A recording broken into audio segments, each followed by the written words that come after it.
What's happening? What's happening? What's happening, y'all? Woo! Welcome. Funk Music with Zack right here on IBM TV. Yeah, we got a real special treat for y'all today.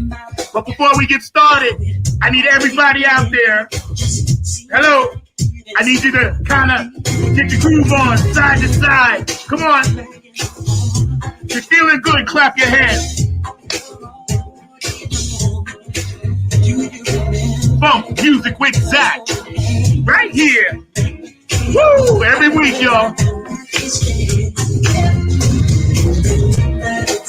What's up, New York?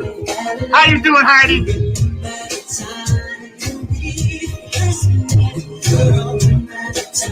What's up, Texas, Ohio, Missouri, California, you in the house, Washington State, Canada, where you at?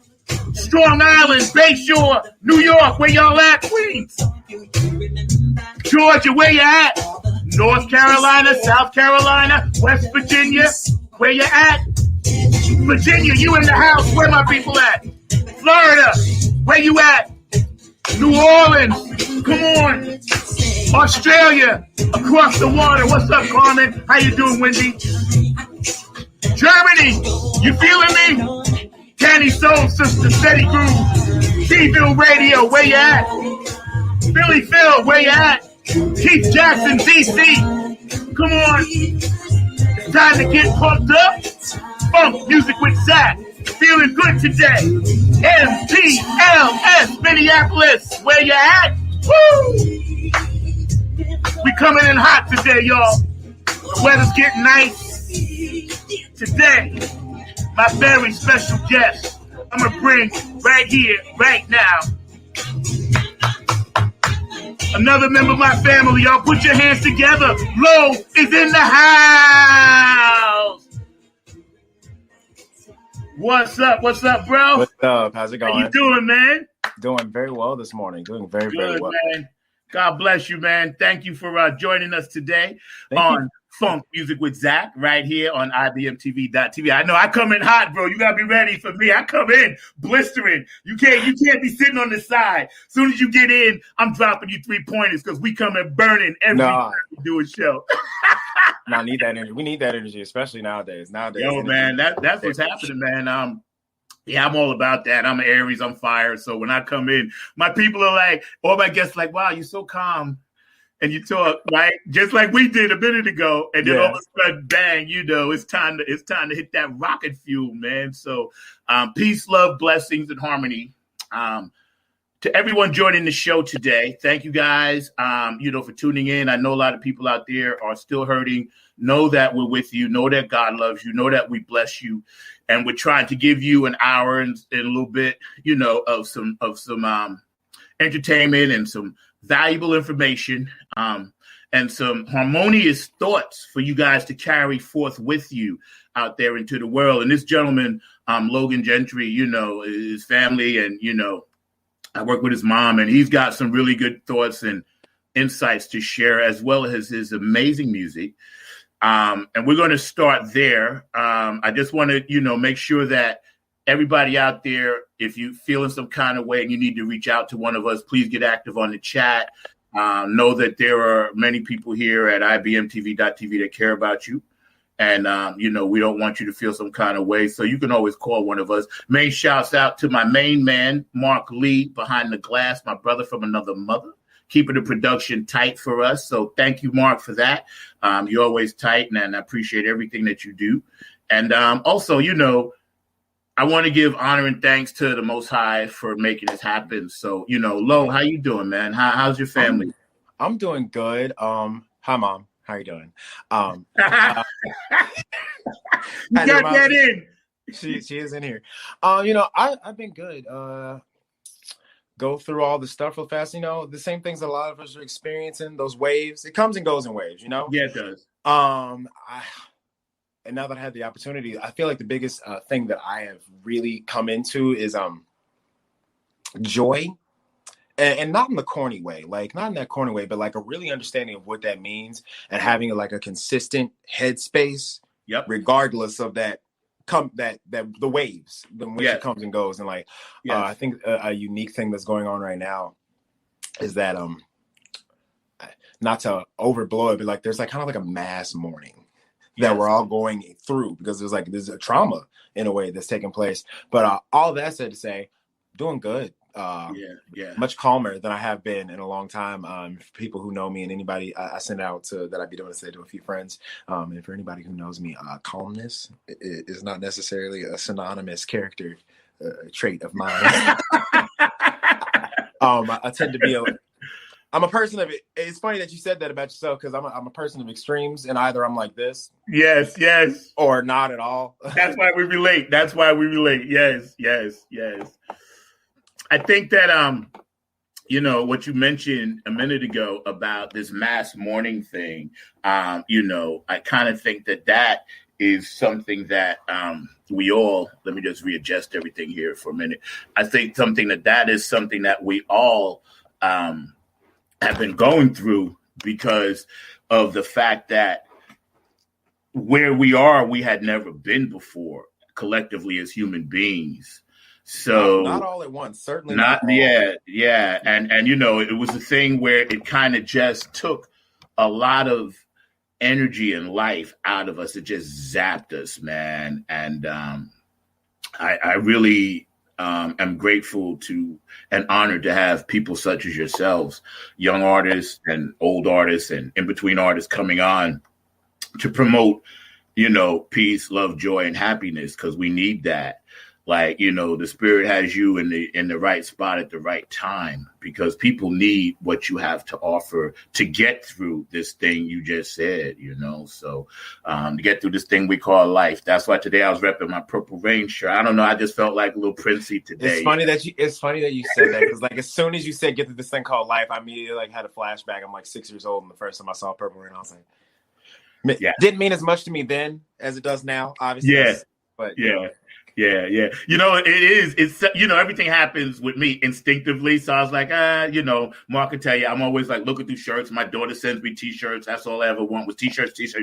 So I have so many t-shirts and hats. And I was like, okay, I know I got something that I'm feeling today with this purple. Sure, you really can. Yeah. That's cool, man.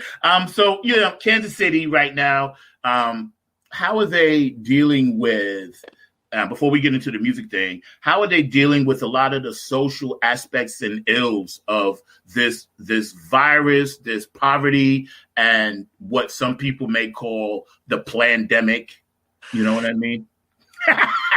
So I'm gonna start at the beginning of your sentence and work my way back. Yeah. Address the plandemic for me, like, enough because I had that conversation recently. It's like, even if it was, what does it matter about what you're going to do about it? Like, even if it was, like, my response to that was like, I'm still going to have to be responsible for how I carry myself through. Like, I didn't get to choose that it happened. I didn't any more than I got to choose being here on this planet. But what am I going to do with that energy now that it's here? What am I going to do with it? And then to the like the social aspect, it's kind of weird for me because I'm Missouri born and raised. I've been like physically based in Springfield, Missouri for a while now. Okay. And then I go back to Kansas City periodically. And I'll answer that question by like kind of pointing out a contrast that I've observed. And like I stated earlier, I feel like it kind of started off with kind of like this mass mourning situation just everywhere, and even in the Midwest, even in Missouri. And I'm certain that a lot of it comes from the fact that most of the time as Americans, we've kind of had the luxury of being like, oh, that struggle's happening over there, and not like it's not bad, but I'm going to go ahead and distract myself and go handle A, B, and C. But now there's not A, B, and C to go distract yourself with. And all that anyone has to do is think about the same thing, and that same thing is bad. So everyone's kind of sad now. It in recent days, it's kind of stepping more into people trying to find ways to I would say by and large, step out and be normal, but with wisdom. like trying to find a way to be social, to connect with other people. Because regardless of a pandemic, we're humans. We're set up that way. Like we're not set up to I'm just go hide in the house all day. I was talking about right. that because we can probably talk about this a little later into it, but like just finding physical venues that are doing their due diligence to do something the right way and with wisdom and with caution, and not because there has to be a middle ground with anything. There has to be a middle ground because you can't just go off into the streets and be reckless, just doing whatever you want, because that's dangerous and crazy. And you can't justifiably just tell a whole planet, country, state, city, people go hide in your house and don't ever leave. Don't leave it. Like that just don't work out for everybody in a good, healthy way. It just don't. Like I know plenty of people who have FaceTime me, called me like, bro, I'm so sad. I don't know what to do. Like, I'm sure you are. You've had yourself and your own thoughts to hang out with for much longer than you ever planned to. But it's real interesting to kind of see the contrast between like a smaller city like Springfield, which is progressing and faster in some ways, just because I feel like, yes, there are socio-cultural elements to where folk don't care as much around here. But then also, like, I feel like the very practical observation of there's less people. Right. So there was always less impact in a city like Springfield as opposed to like Kansas City. It's bigger. There's a lot more going on there, and they're also progressing, and some smaller venues are trying to do things. And the energy, I was there recently. I was actually there this weekend. I was spending time with my baby sister. I did her hair for her. And the energy there is a lot better, and definitely the weather is helping. I figured it would, and it was kind of funny too, because at my old job, my old day gig that I was at with until the end of last week, just the first day when the sun was out, just really out, and it was kind of warm, you could just see, even the people who weren't aware that that's what was going on, just how it just lifted things.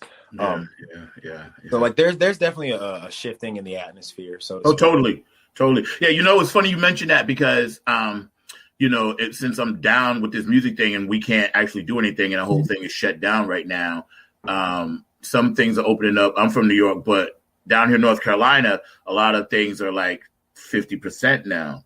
And yesterday, like you said, for the first time, man, when I was driving around doing Lyft, because the Uber app doesn't work, right?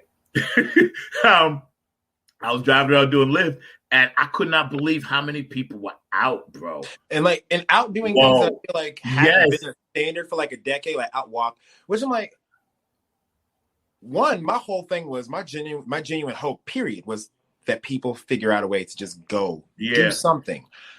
I do think it's a plus that people are doing things that haven't been a thing to do. I feel like it's popularly since I was a little kid, was like, we're going to go out. We're going to go to the park. We're going to go walk. Because like, I want to get out of my house, but I ain't trying to be up on top of people. And like, but like you're saying, like seeing people. Yeah. And it, people were out, and you could tell that they had this optimistic energy, this thing. And that will definitely bleed over into our business, at some point. But again, and I had spoke with Heidi about this as well. And for those of you just hanging out, we got Logan Gentry. He goes by the name of Lo. He's a fantastic artist. We're going to get into his music. We're going to drop 2 of his tracks today, Gold and Lovers and Kids. So right here on IBM.TV. And thank you for the IBM TV Dollar Store. We appreciate you guys and the sponsors. Thank you, Kim and Nick. We appreciate that. Funk Music with Zack right here.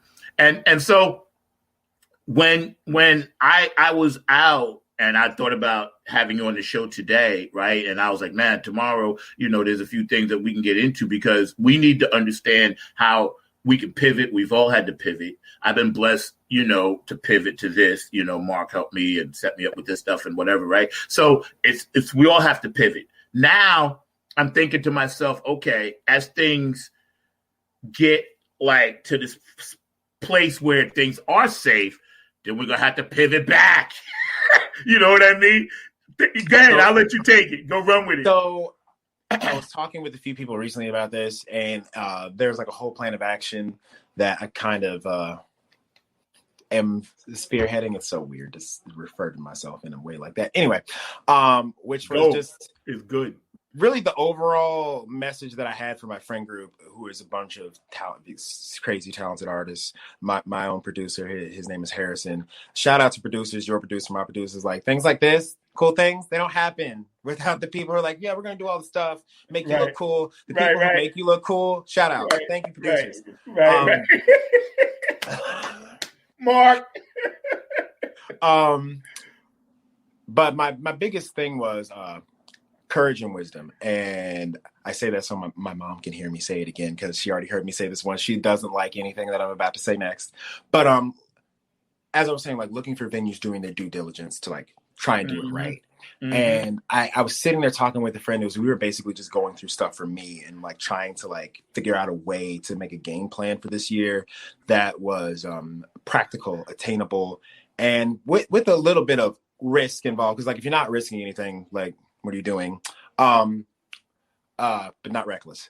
But with that said, my goal was to look for venues who are doing that, because like right now is a time like no other. Yes, there's all of this struggle going on, and not to like advocate a mentality of like any kind of like parasitic mindset or behavior, but like now is a time and a moment for artists at my level who are kind of more emerging or more that mid-level artists to make their presence known in a way that they couldn't before.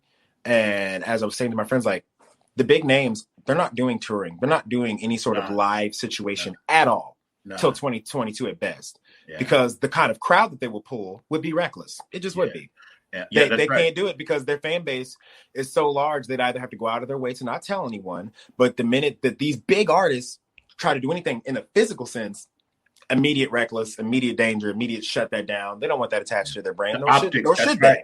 No, that's right. But for me, I can be a mid-level artist, go to a town that used to be what people would consider the middle of nowhere, fill up a venue at half capacity, do it right, do it with some common sense, establish a presence for myself. There is a vacuum there, combined with the fact that there are so many people who are like, I've been in my apartment staring at my walls for weeks, months. Oh my God. Like, literally, I've had conversation after conversation after conversation after conversation. I can keep going. People, listens. I just haven't had anything to do. And like, there are people all levels of income right now, but there's a chunk of people out there who are sitting on money that they could save, but they don't have to. And they are bored. That's right. Depressed. And for me, yes, I ain't gonna sit here and lie like I ain't trying to make a name for myself. Of course I am. I would like to get to a place where I can at least kind of pay my bills doing things I would prefer to do. But also, like what you said earlier, I crave nothing more than to establish a very real physical place, because we're real physical people. Technology is great. This phone that I have right now, allowing this to happen, is amazing. But there's always that element to our humanity that craves that experience. That burns itself into your memory, that thing that you flash back through when you pass from this world, those thoughts that your brain scans over, that you got to touch and smell and taste and hear with like all your senses. And I'm super about figuring out ways to allow people to experience that joy in their humanity with some safety and some wisdom. And just, it's an amazing thing to be born into the world and have a gift that allows you to stand in a room full of people and just look at them, just be fully bought into an experience. They're not thinking about what bills they have to pay tomorrow, or what's going to be in their fridge, or what assignment they have due, or what deadline they have. They're just there vibing, hopefully chilling, and just it's a weird kind of meditation that I would only, for me, like I go to the gym a lot, but to just be present in your body, fully present in your body, mind not wandering and hyper focused on anything. You're just there. And if I can be in some part of healing in that part of someone's life, you got doctors, you got lawyers, you got therapists, but there's that experiential thing that can only happen as you experience it. And that's an area in this world where I know I can excel at. So I'm, just trying to figure that out. But kudos, man, bravo. And touch on a few things that you mentioned. Again, we're hanging out with Lo. He's kind enough to join us. And we appreciate it. We're going to get into some of his music in a second, but right now we're on this philosophical conversation, and we kind of organically let things go in the show sometimes. And I'm gonna jump into this real quick and then get into the next thing. But we're put here to do that. At this time and place and space, we are spiritual beings in a physical body. And I always tell people, what you just mentioned is so spot on, because whatever artists do, on stage artists and performers, I'm speaking in specifics, it only happens that one time, even for us. We can go back and duplicate it, but it'll never be the same. It's always going to be evolving and changing. So when you mention that human experience and you grab that, we take that on into the next realm with us. These things we're put here. We're tools. I always say musicians, performers, we're tuning forks. We're instruments of the earth, of the creator. All we're doing is vibrating this information through us, passing it on. I like that. I talk about vibration all the time. Yeah, man, use it, man. And passing it on to others that you said need to forget about that bill, that relationship, that car payment. They come to us seeking, please take me away for a few hours. I'm getting goosebumps now. Take me away for a few hours so I cannot explode. So when I do go back and do my thing during the day or night or whatever, I'll have a sense of calm. I can think back when times get on and I'm a trucker. Yeah, man. I was like, oh, man, yeah, I was at that dope concert, Low, man. He sang this song. And yeah, I remember. And it kind of does take you right back to that space again. And thank God, artists like yourselves are constantly on the grind, and we appreciate that. So check this out. You dropped a couple of tracks, Gold and Lover's Kids. But before we get into that, you're into this thing and your kind of mantra, you're a musician creating a new sound with an old soul. So tell me about your old spirit and soul, because I know it's there. I see the smile on your face. I see the joy in your heart. So tell me about that. So I don't when I say that about myself and when I hear that about myself, I almost feel the need to explain that it's not something that I try to put on, because sometimes people try to create this sense of oldness, and me, I'm kind of just always sensitive to it. So the minute I'm in the presence of it, even in the way that I go and get clothes, I love old stuff. But I don't know, I grew up in a musical family. I grew up constantly being exposed to music, constantly being around it. I was born into this world, the kind of human that is just strongly in tune with that. Mm-hmm. So when I hear things, I don't just hear things. I experience it in a way that is just kind of crazy, and it's hard to explain it to people. But when I hear music or when I create music, there's a whole concept of it, and there's just a literal movie going on in my head. Even right now, as I'm thinking and talking about it, I have to spend half my energy to bring it down into a way that is explainable and not have people look at me say, what was that? Right. But Prince, Coltrane, Lauryn Hill, Nat King Cole, Johnny Cash, Johann Sebastian Bach. Yeah. These are all things that I was exposed to, and I've never, ever at any point in my physical presence on this planet found myself to be the kind of person that says, I don't like this genre of music. I'm gonna sit here and oh no, that slaps. People are what? I'm hey, but it's country. I'm okay. Did you hear that? Did you hear that guitar lick? Did you hear it? Were you listening? Right. Yeah, or did you stop at this packaging isn't my brand? I'm okay. But you're missing out. Sometimes that cheap bread makes some real good sandwiches. Yeah, it does. That's right. That's all I'm gonna say. So it's kind of just been a natural expression of how I am. I see, I remember. At some point it comes out. Yeah. The good thing about that is that, organically speaking, from a creative point of view, it's always I grew up, again, well-rounded like you. My dad was a minister, Five Blind Boys harmonizing for Mahalia Jackson was as steady in my house, as well as going to my sister's house, listening to Motown and the blues. Some of my uncles was into the jazz thing with Miles and Coltrane, So and again, Hee Haw was a big thing in New York on TV. That's how I got exposed to country music by Johnny Cash and Jerry. My grandfather. Yo, man, that was tight. And Roy Clark. Hell of a banjo picking guitar player. Then after that, Lawrence Welk would come on, and I was like, "Oh, this German polka." So we was exposed. But see, one thing that New York always did, which was great, and I know other school districts did this a lot. They always exposed you, especially there, to all types of music. Like we used to do square dances and all kinds of stuff. So music was a thing. Either in New York, you played sports, and or you took an instrument. It was mandatory. That's just what everybody in the neighborhood did. So again, I applaud you for being so well-rounded. And I know Heidi, had that background as well. And where your whole background is influenced by this plethora of sound, art, creativity. And again, it shows up in your music. I listen to some of your songs. They're beautiful. You got a real gift to that, So the 70s, 80s, and 90s, what were or who were some people besides some people that you just mentioned that you were like, okay, I hear what they're doing, so I'm gonna try to take a piece of this because we all steal. I'm just curious. Bee Gees. If I was just gonna name some things off the top of my head, the Bee Gees, great writers, just great writers. The songwriting, the melody, how deep harmonies, how deep is your love? I'm like, oh my god, like I love people. Love Destiny's Child, love Beyonce, but so many times folk want to like blah blah blah. I'm like, pause. Yes. Yeah. Also, you should be aware of. Right. And then, into the 80s.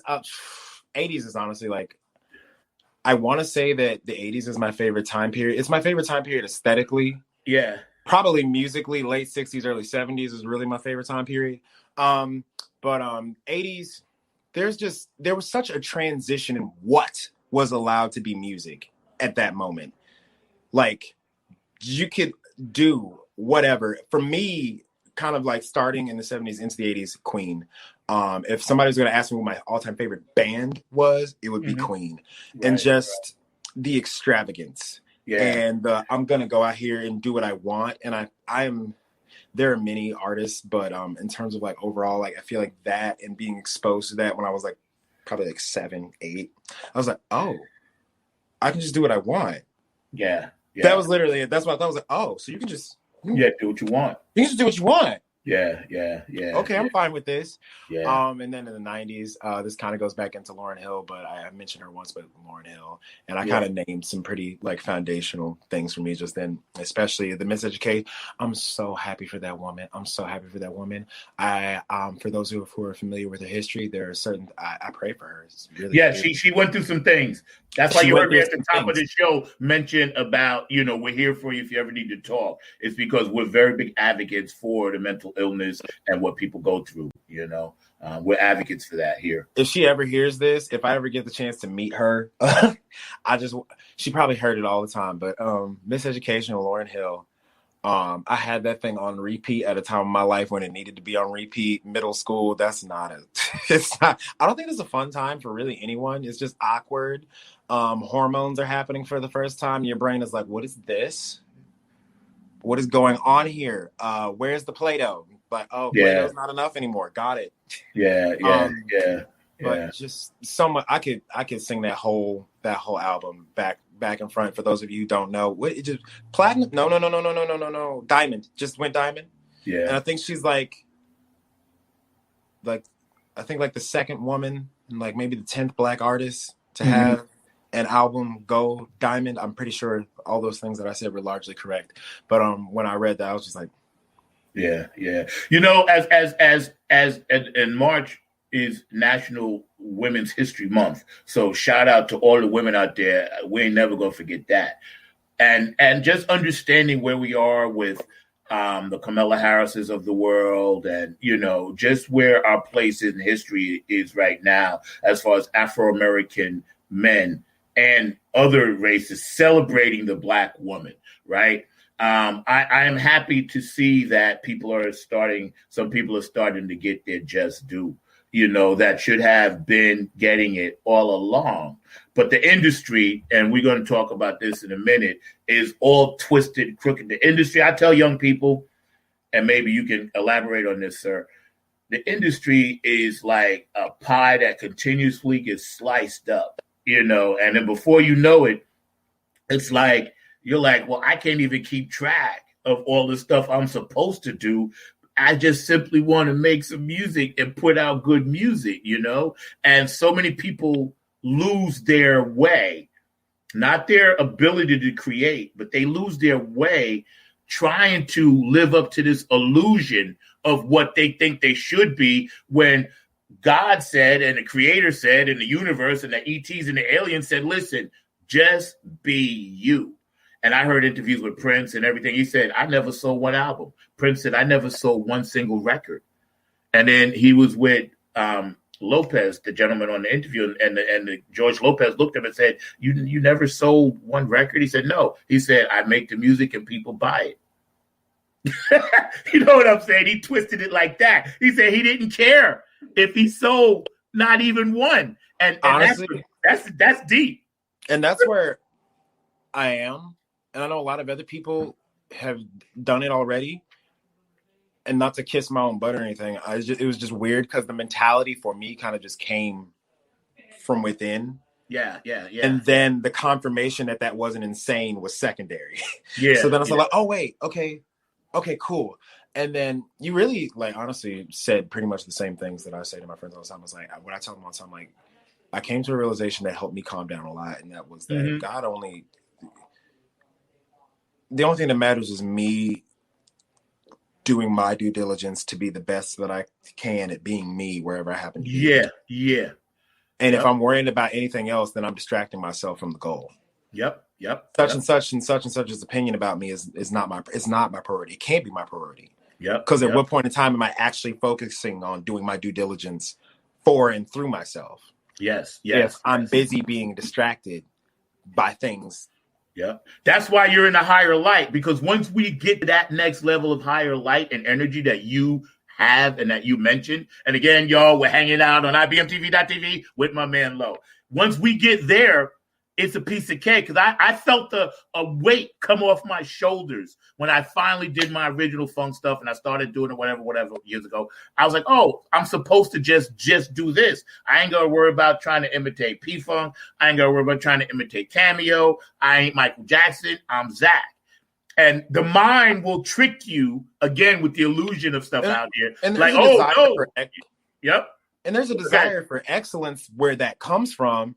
But it should be about the excellence, not the comparison. Yeah. And when I encounter people, I'm fortunate that I've now reached the place where it's a very natural energy that comes out of me.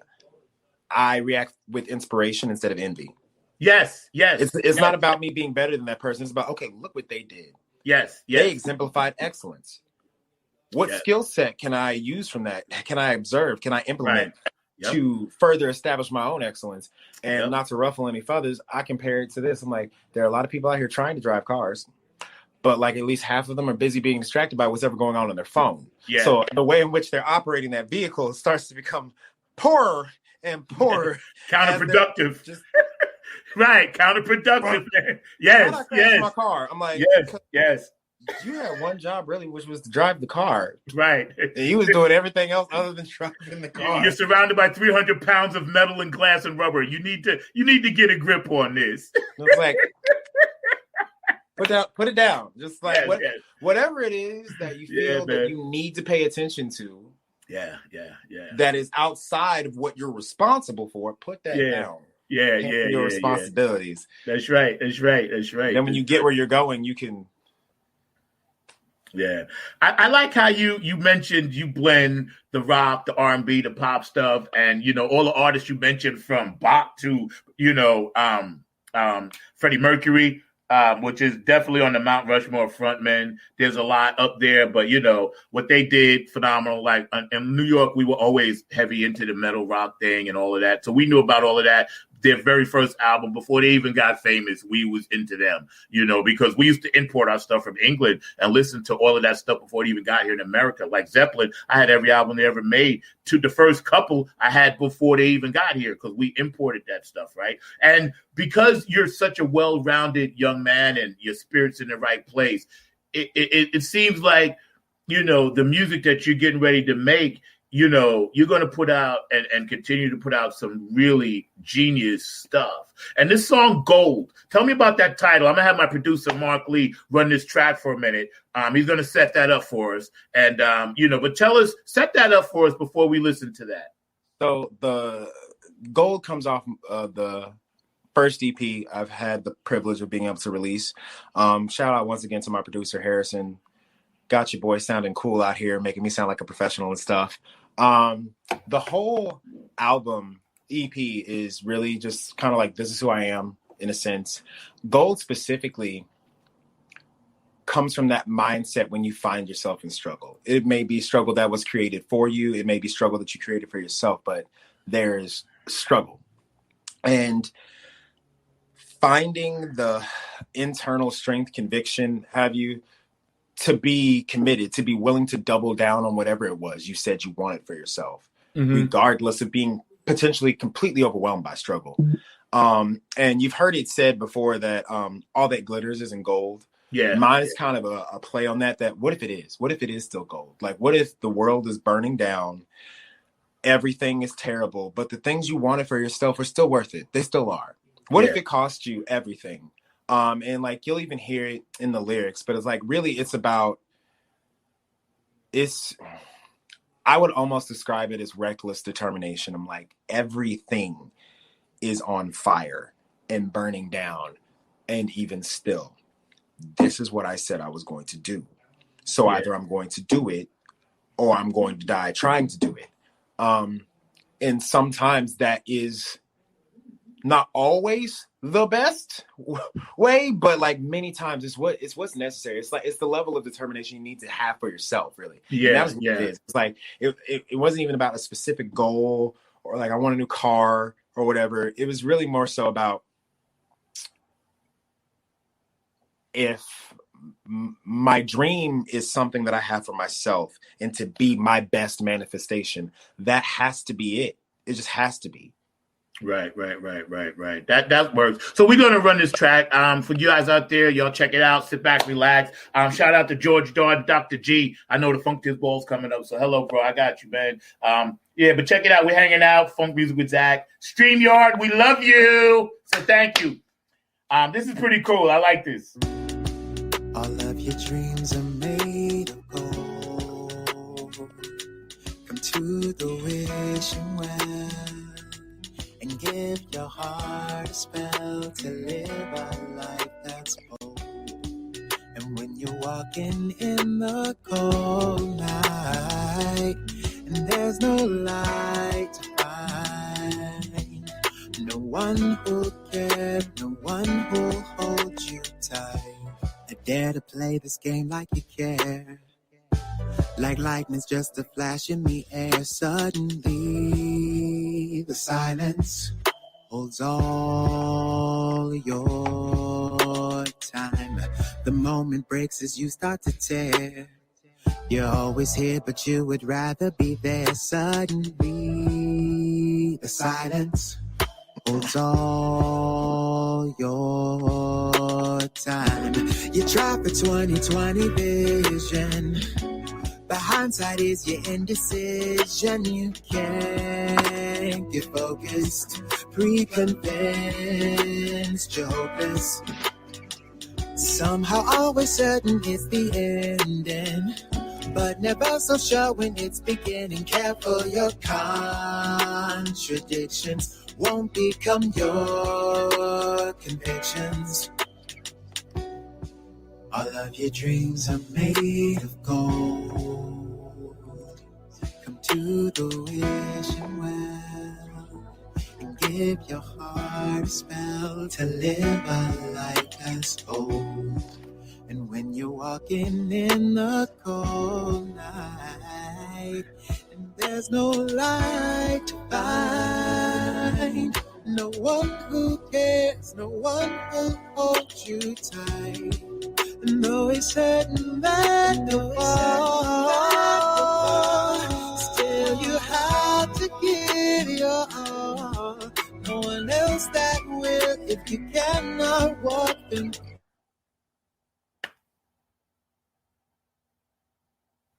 Not sure what happened.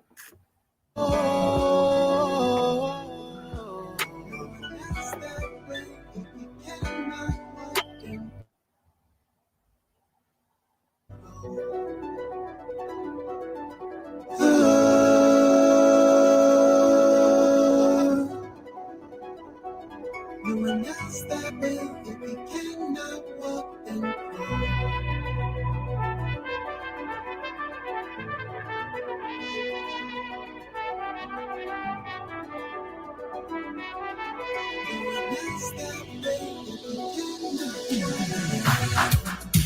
All of your dreams are made of gold. Come to the wishing well and give your heart a spell to live a life that's bold. And when you're walking in that cold night, and there's no light to light, no one who cares, no one to hold you tight. And though it's certain that you'll fall, still you have to give your all. No one else like will if you cannot walk and crawl. All of your dreams are made of gold. Come to the wishing well and give your heart a spell to live a life that's bold. And when you're walking in that cold night, and there's no light to find, no one who cares, no one to hold you tight, and no excitement that will come. Still you have to give your all. No one else that will if you cannot walk and crawl. All of your dreams are made of gold. Come to the wishing well and give your heart a spell to live a life that's bold. And when you're walking in the cold night, and there's no light to find, no one who'll care, no one who'll hold you tight. Bravo. Yo, bro, let me tell you, man, that's some deep stuff. It's very soothing, melodic, and congratulations. It's a beautiful track. And we're going to get into the track in a minute, but I just wanted to tell you, man, it's a lot of stuff. I love how you went with the horns, the English horns before you kicked it in and kind of had that little Beatles flavor to it. But yo, you're an amazing talent, man. And, vocalist, lyricist, production, and I can't thank you enough for joining me on the show today. Here we are with Logan Gentry. You just heard his track Gold. For those of you that are watching, where can people find your music, and how do people find you where you are? How can they get you? So I'm much better now. I'm pretty present on social media, Instagram, Facebook. You can find my music pretty much anywhere. Spotify, Apple Music, Tidal. What's the link? What do they look for? What are They're going to look for Low, L-O, period. That's my stage name. And then all my social media is Low Gentry, L-O-G-E-N-T-R-Y, Logan Gentry. But all my social media is going to be under L-O-G-E-N-T-R-Y. Yeah. That is how you can find me. My music streams everywhere. If you want to DM me on Instagram, do that. I will respond so long as there's an actual, literally the only thing that is required for me to respond to your DM is that it, one, not be creepy, two, clearly have an actual profile. Otherwise, Right. I'm not stuck up about it. Boom. Don't be creepy. Don't be fake. Like we say in the music world, in the funk world, don't fake the funk. You know, Literally. Again, we're hanging out, man. IBM TV. Thank you guys for giving us this platform. Logan Gentry, Low. You just heard his beautiful track, Gold, which I love. You know, that's why I wanted to play that one first. I love all your tracks, but that song hit me in such a way where, you know, I heard it last night and I was listening to it. I was like, man, this is, you know, because I listen to all kinds of stuff from my guests all the time. And I'm always discovering new music and artists putting out new music. And thank God, you know, we're able to do that. Because people need what we're giving them today. And shout out to everybody watching the show. I love all you guys. You know, you guys out there are amazing. Couldn't do the show without you. IBMTV.TV dollar store. Please go support that.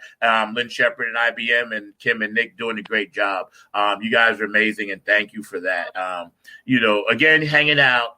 And we're just chatting it up with a beautiful spirit, beautiful young man, brother, got his thing going on, working hard in the music game. And, you know, please go support this young man. Please go support his music, support his endeavor, support his mindset, because he's giving us peace, love, harmony, and hope for the future. So that's all good, man. So check it out. Lovers and Kids, right? What was that title about, or where was your mindset when you were putting that together before we run that track? Sorry, I keep making my producer is actually. Hey, he can jump in. It's okay. I know producers do that. He knows what I'm doing in here. I'm like, can you? They do that. They do stuff to it. I'm like, yes, of course. Yes, Mom. CJ yes. Doesn't know how to behave like an adult. Anyway. So, lovers and kids. So that title and that song is really just about nostalgia. And I was sitting, I was thinking, and I was just it was a smell. And you'll be someplace random. Maybe you've never been there before. And it's funny how smell works and how it immediately goes to memory. And you'll smell something like a whole movie just take place in your head. You like completely zoned out. Somebody's like, hey, what's going on? You've been standing there for like 5 minutes. What's up? Be like, sorry, I just entered the fourth dimension for a second and time traveled a little bit. My bad. What's up? What's happening? But basically that song is me making an attempt at trying to capture the specific emotion of what happens in the split second that your heart has a memory of something that's gone. And you can't get that back, specifically a childhood memory.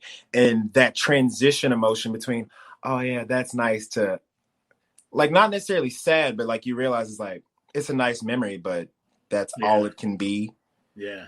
And like those little things that happen to you like every day, like it just sitting there minding, you hear a tune or you see a color or just nothing, and then random, like you had a flashback of like somebody who was important to you or a place that was important to you, but that was then and this is now. And really that song is about I'll just start like that push through. It's like, yeah, that was nice, but dang. Yeah. Okay, back to adulting. Right. You know, it's funny because Mark's going to set this next track up for us, and we're going to listen to that. And again, what's up, Q? How you doing? People are starting to tune in. People pop in and out. They're interactive all the time. And for those of you that may have missed this, you can always go back, catch all our shows on YouTube.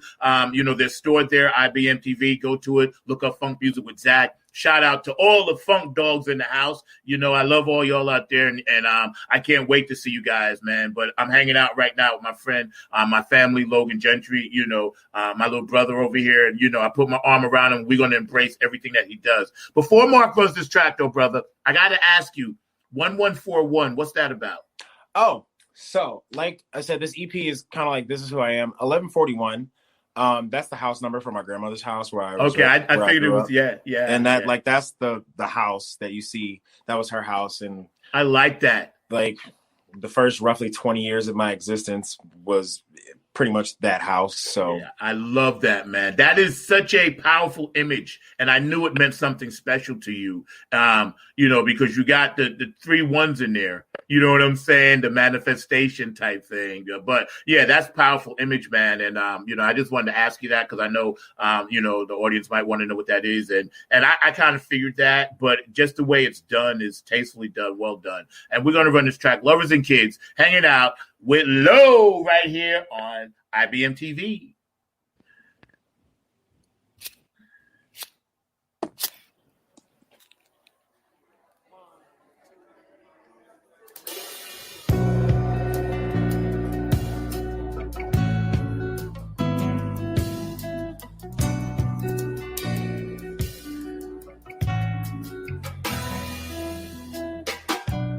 Lovers and kids, these lives, our lives get so entangled. We live like this, our world, our words, our minds, they crumble. We lived in bliss, but now and how do we remember? Lovers and kids, it's this, we miss our lives together. Momentary loss of consciousness. We were lost in thoughts, could not dismiss. All the little things lost with childishness. Oh, momentary loss of consciousness.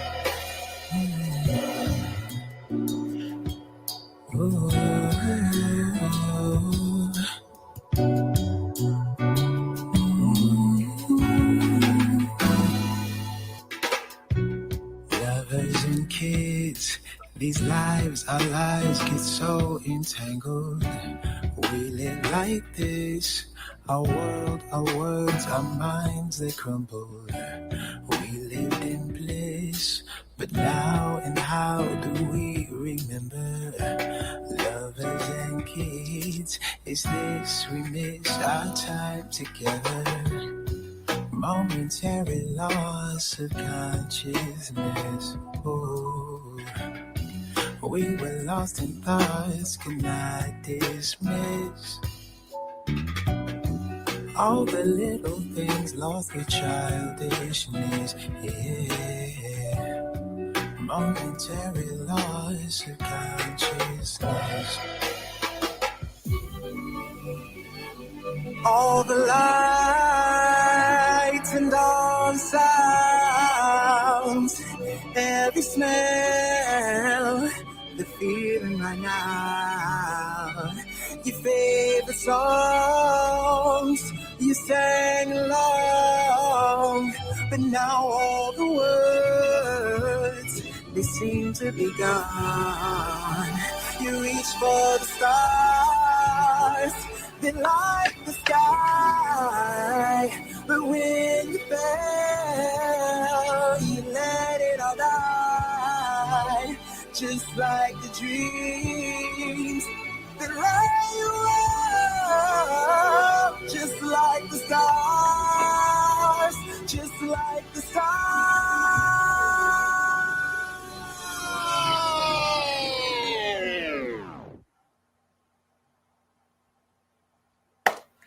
Deeper than deep. Yo, you have this real cool, slick way of making things big in a small space, but they're big. And I applaud artists that can do that.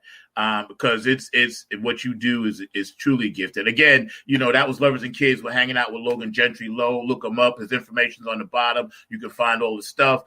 Please go check this brother out. We're going to hang out with him for a little bit more. We got some more questions to ask him. And actually this is part 1. So, we'll definitely make sure you get a part 2, 3, 4, 5, or whatever. Because as we evolve, things evolve, the show evolves, ideas and thoughts evolve. I always bring artists back because I want to constantly stay in the flow of what you're doing.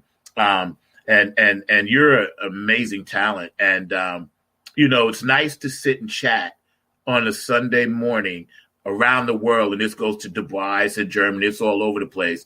Over there, it's nighttime. So for those of you in Dubai, Ankit, how you doing? I know y'all are checking this brother out. Play his music. Go get it. The information's right there. Support the middle artist, because now we're the artists that everybody's going to come see. Remember, you ain't going to see Madonna. You got to come see us now. You know what I'm saying? She's not going on tour right now. Nah, they ain't doing that. So you know what? This is out there. And let me ask you something. With the amount of cut through and BS, that we all have to go through in this business, man, what advice do you have for a lot of young people that want to do something, have a voice, but are afraid to step outside the box? One, without sounding cliche, do it. Literally just do it. Whatever excuse you're giving yourself, stop. Just do it. Just do it. Just do it. Just do it. I used to be one of those people. I still am one of those people who want to feel the need to agonize every angle in detail. But at the end of the day, there are a lot of things that aren't your business. They're not going to be your business. So just do it. How to do that? Stay in your lane and keep other people in theirs. My aunt said it in a way that was a little better, but she was like, recognize what lane people are capable of driving in and keep them there. You can only be mad at somebody if you put them in a lane that they weren't supposed to be in your life, that they weren't up to par to operate in. And when I say stay in your lane and keep other people in theirs, that means like have a fully honest understanding of what it is you excel at. Yeah. Secondary, have a fully honest understanding of what it is you may not excel at purely because you didn't try. Yeah. Excel. Unapologetically excel. Yeah. Pretending to be bad at things is not humility. It might make you more likable for a season, but it's disingenuous. Stay in your lane. Excel. Yeah. As you do that, people who are able to operate at your level will appear. The ones who can't, even if you love them, sometimes not everybody is right for every room. That's right. Some people need to sit and wait and like, hey, I'll be right back. Yeah. Like, yeah. If I was gonna say like whatever it is you want to do, just do it. Just actually try to really do it. Like double down, full on. Right. Yes. Because there are a lot of people who are gonna get to the end, even just the middle of their life, and realize like the things that they aren't getting, the things that they don't have at the end of the day is because you didn't really try to do it. You didn't reach for it. You stuck your toe in there a little bit. And you're like, oh, that's cold. Right. Like, okay. And reach for it. Yeah. But what you want is there. Like, so if you actually tried and actually failed, okay. But that was because you actually failed. Yeah. Not because, and for me,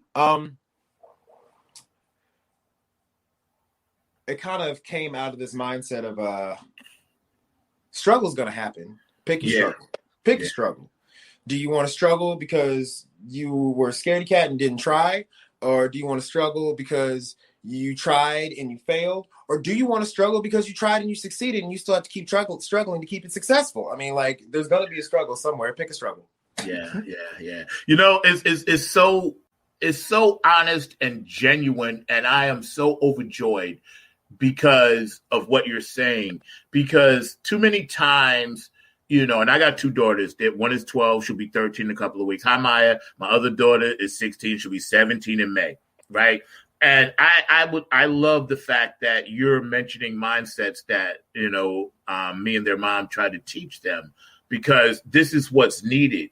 Obviously, you come from a good, strong, rooted foundation. So you're able to project this positive image of a artist, a Black artist, producer, writer, a world citizen, a person that is not afraid to jump in the pool and swim with the sharks. And that's what I tell young people.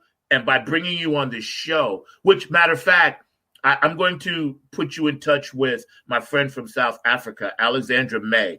Not for a side note, but I just want to say this while it's on my mind, because I think you would be a great guest on her show. She's known as the Taylor Swift of South Africa. She's got a whole network set up over there. And listening to your music, I know it would be a hit over there. I know she would accept you graciously and interview on the show. So I'm going to put you two guys together, because as I bring people on, I'm always thinking, what should I? So God is telling me, push you to her. And only because she has a show on IBM TV too, but it's just another platform. And I'm listening to your music, man. And it's so worldly. It's like, okay, every music has some foundation. and your foundation is grounded in truth, love, and spirit. And I love that about the music. Yeah, so I'm gonna put you in touch with her, man, because I think it would be an awesome show. You know, she has this thing, Alexandra's Music Cafe. Hi, Alexandra, and it's on a Sunday, and it's always after my show, a couple hours or whatever. But usually, my producer Mark is scratching at the glass, banging my head like your friend was making fun of you. Mark always wants to jump on and ask a question, so this is usually the time in the show I ask Mark to come on. And after his whole thing, Mark, do you have any comments, thoughts for this brother? We put our arm around him. We embrace him now in the IBM TV family. He's family now. So let's bring him in. Let's make him, so to speak, jump the IBM broom into what we doing over here. No doubt about that. One of the things I was thinking as you were inviting him to Alexandria May's show is that Right. I've got several shows here as well. So you are always welcome, Logan, to come on any of those shows as well, because I was really digging your spirit, what you were about, and all of that. So my shows are on Mondays and Wednesdays, in addition to producing the Zack show here on Sunday and doing the roundtable. But definitely, you know that you are always welcome to be on that. But two of the things that you said on your interview with Zack really hit home to me and everything. One was your connection to the ancestors, your connection to your grandmother, and the way that you used that picture in the cover and all of that, because that definitely really struck a chord with me, because my grandmother's house is still in our family history. My dad actually lives in that house right now. My grandmother passed away back in the 80s, but dad has lived in there ever since the early 80s, and we probably had it about 50 or so years and all of that. And the same with my grandmother on my mother's side. That house is actually being occupied, I think, by one of the cousins or one of the aunts. So just seeing that connection that you have to the ancestors is something that really resonates with me, because as Zack will tell you, I try to stay in touch with the ancestors, whether it's through dreams, whether it's through conversations, or just even just regularly remembering them and all of that. So just having that connection to the generations and all of that is very important. So that really resonated with me. And also the fact that you gave a shout out to a North Carolina native when you were naming all of those great musicians. You talked about Bach, you talked about Johnny Cash, and yes, I also remember those hee-haw days as well. But you talked about the legendary John Coltrane from Hamlet, North Carolina. And I've actually got a friend that runs one of the Coltrane associations here in this area. So definitely it was very good hearing your connection to Coltrane. So the question I had was, I'd love to hear your thoughts about how the whole ancestry plays into your music, both the ancestry of the music as well as your connection to jazz and blues, because those are two art forms that are very dear and special to my heart. To get a little overly scientific for a second, I'm certain that there are elements to genetic memory that plays a part. There's like so much research into that field right now and how much it does or does not impact. But there is energy at work in the world, in the universe right now that has been present. Oh goodness, I'm gonna sound crazy. It's whatever. But has been present, has been vibrating. Yeah. Since before I came into physical existence, and I was born into that, bathed in that. I'll describe it like as an ocean, so to speak. And you're a part of it, whether you realize it or not. However much you do or do not choose to be sensitive to it, that is up to the individual. But like, you're born into it. You can experience it as much as you do or do not want to. I was born in such a way where literal music and vibration in that way was just largely inherent for me. My mother, my aunt, my father, my uncle, all classically trained vocalists and musicians. So it was kind of unavoidable in certain ways. But then on top of that, it's when you just are exposed to so much and you have a mindset to pay attention, and partially how I was born and then partially how my grandmother raised me was just like, pay attention, just pay attention, read the room. And that's like a huge thing for me and a huge part of it for me. Like, I just, even right now I can call on memories of me being a little kid at my grandfather's house. And I think a huge part of it was being blessed that I had 3 grandparents alive. for my early years and 2 grandmothers who were alive until I was 19. And so I would be with them experiencing things that were just part of who they were. I didn't understand it the same way they did, but I was in the room experiencing it. I would hear jazz music, Dizzy Gillespie playing on an old school record player, having no concept of what it was I was being soaked in. I would be at my grandfather's house watching old movies that he liked, and he liked Johnny Cash and Westerns and the elements that come from that. Not, once again, over my head, but like absorbing that. Old gospel music that my mother's mother always appreciated, and just absorbing that and being in the room. I would say is what really composed a lot of like the foundation of where I come from, at least musically.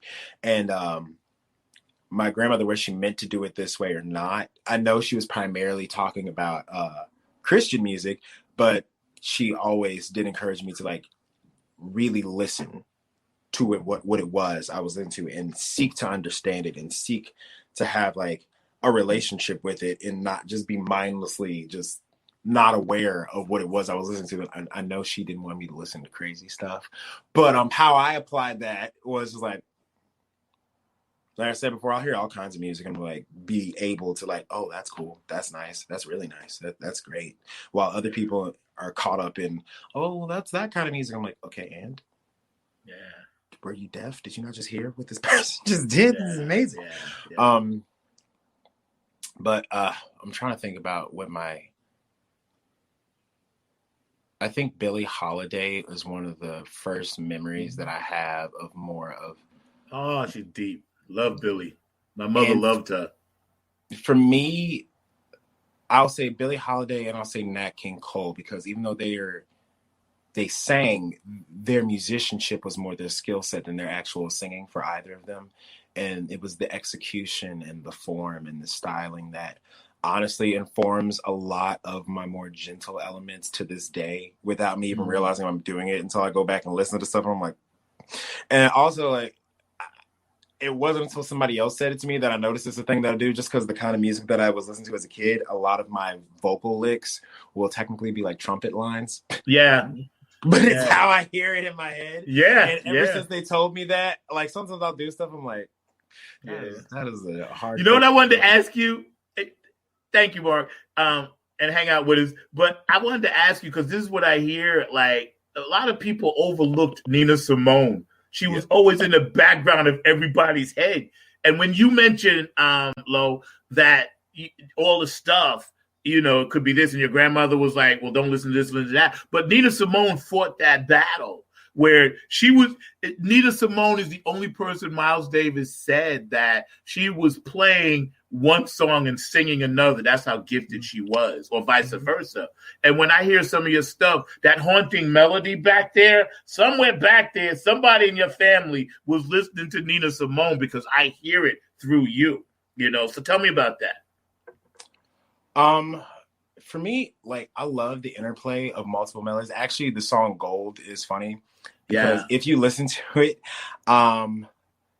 that secondary part, there are 4 different actual meters occurring at the same time, just because, well, I wanted that element of chaos, but that also there's an element to be said that there are things that may seem disjunct and unrelated, but they are operating together.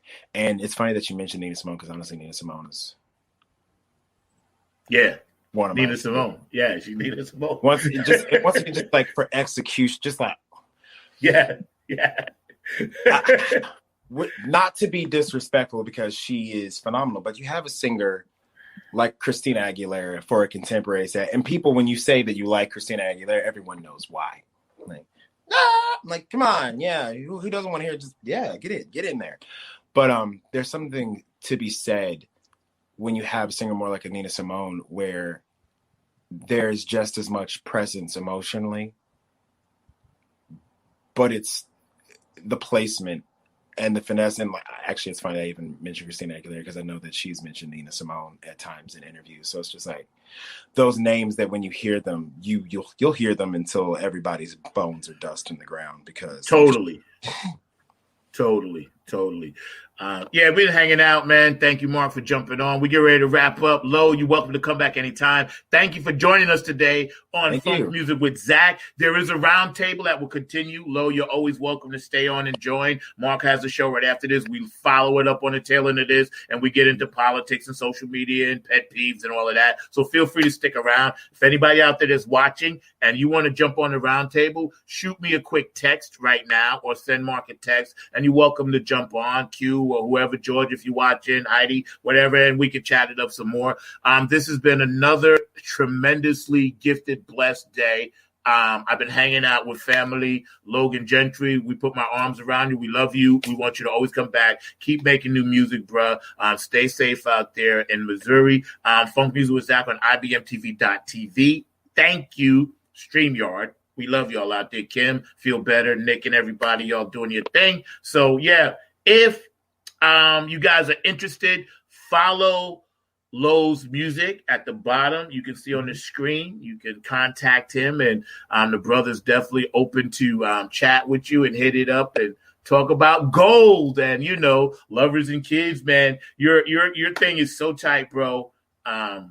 I can't thank you enough. One last thought before we jump off this show and into the next one from you, Logan, before we jump off. One last thought, man, your parting thought before I do my shout out and my end stuff, you know. I would say I'll go back to pick a struggle. Pick a struggle. I like that. That's where we are. But for me, a thing that I say to my friends all the time is like, own your choices. And that's really what it comes down to for me. Like, this life will be a lot of things. It'll be a lot of things for me. I'm older, but I'm not that old at all. So it's like, there's a lot of stuff I don't know. But at the end of the day, it's on me to own my choices. It's on me to own how I'm going to like carry myself through this.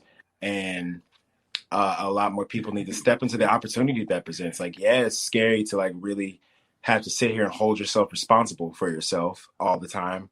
But it's also empowering because it frees you up to not be worried about somebody else's approval for you to take the first step. Amen. So, Amen. Yeah. Amen. You know, that's a beautiful way to end the show.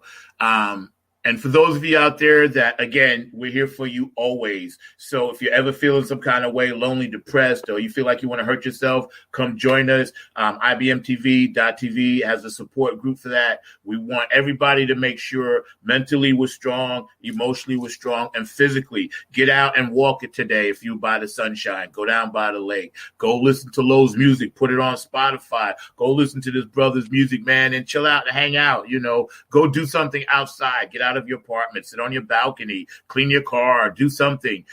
Get away from the normal stuff because we are going to get back to what the new norm is going to be. What that is, we don't know. But for everybody out there watching, know that we love you. Know that we care. This has been another tremendously blessed day. Funk Music with Zack. I am so honored to have had, Lo on the show. And we're going to take it out and end with a little something that we call my shout outs. So I want everybody out there, don't forget, we love you. Put your hands together. It's okay.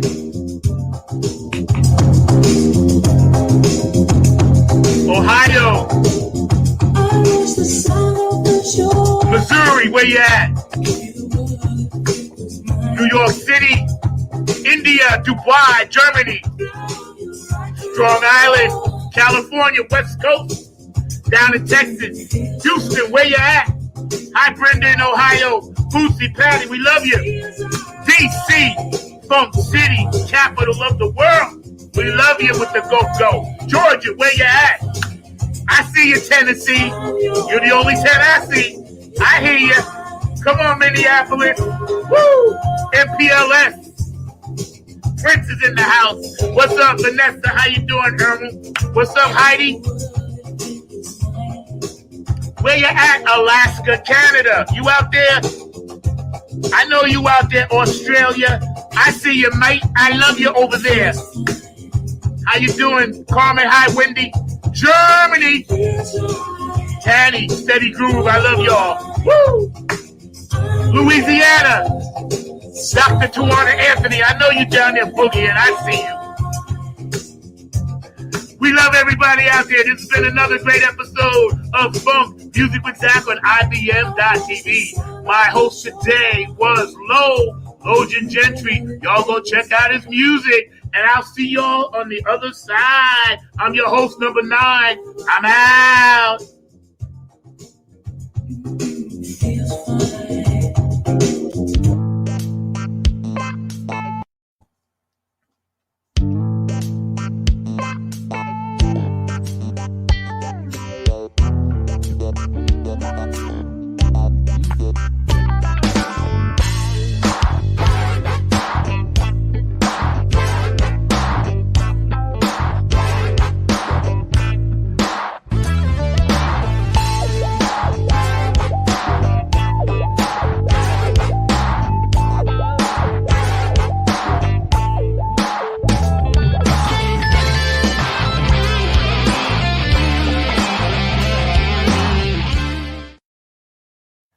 That was tremendous, man. Mark, did my man little drop off? I have a few people that I'm sending the link to join the round table. So, Mark, again, thank you, sir. You're amazing. Appreciate it. Oh, no problem. I hope today join us. I sent a couple of links as well. So we'll see if anybody pops in. But one of the things I was getting ready to say is that I don't know how you felt about it, but as I was listening to Lo, as I was listening to your conversation with Lo and everything, I had this sense, and we've talked about it before, that we had actually met before. And like I said, I've never met the man a day in my life, but it seems like we had that kind of like connection. It's like that connection that people have a lot of times, even though they may have never met each other in person. So like I said, maybe it was from another time on this planet. Maybe it was just that spiritual connection that we oftentimes talk about. But I had that feeling, and I've had that feeling with a couple of folks, both here in North Carolina as well as other parts of the country. Like I said before, I've definitely had it with you ever since we've known each other. But I even remember a long time ago when I was in a journalism camp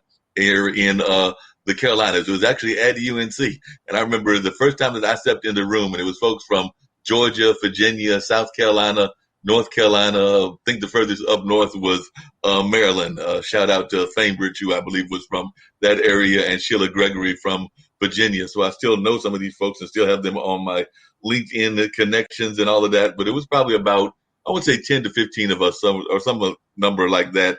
And I just remember that as soon as I stepped in that room, this country boy from Warrenton, North Carolina and everything, it felt like I knew everybody in that room because I had already had a premonition about them and everything.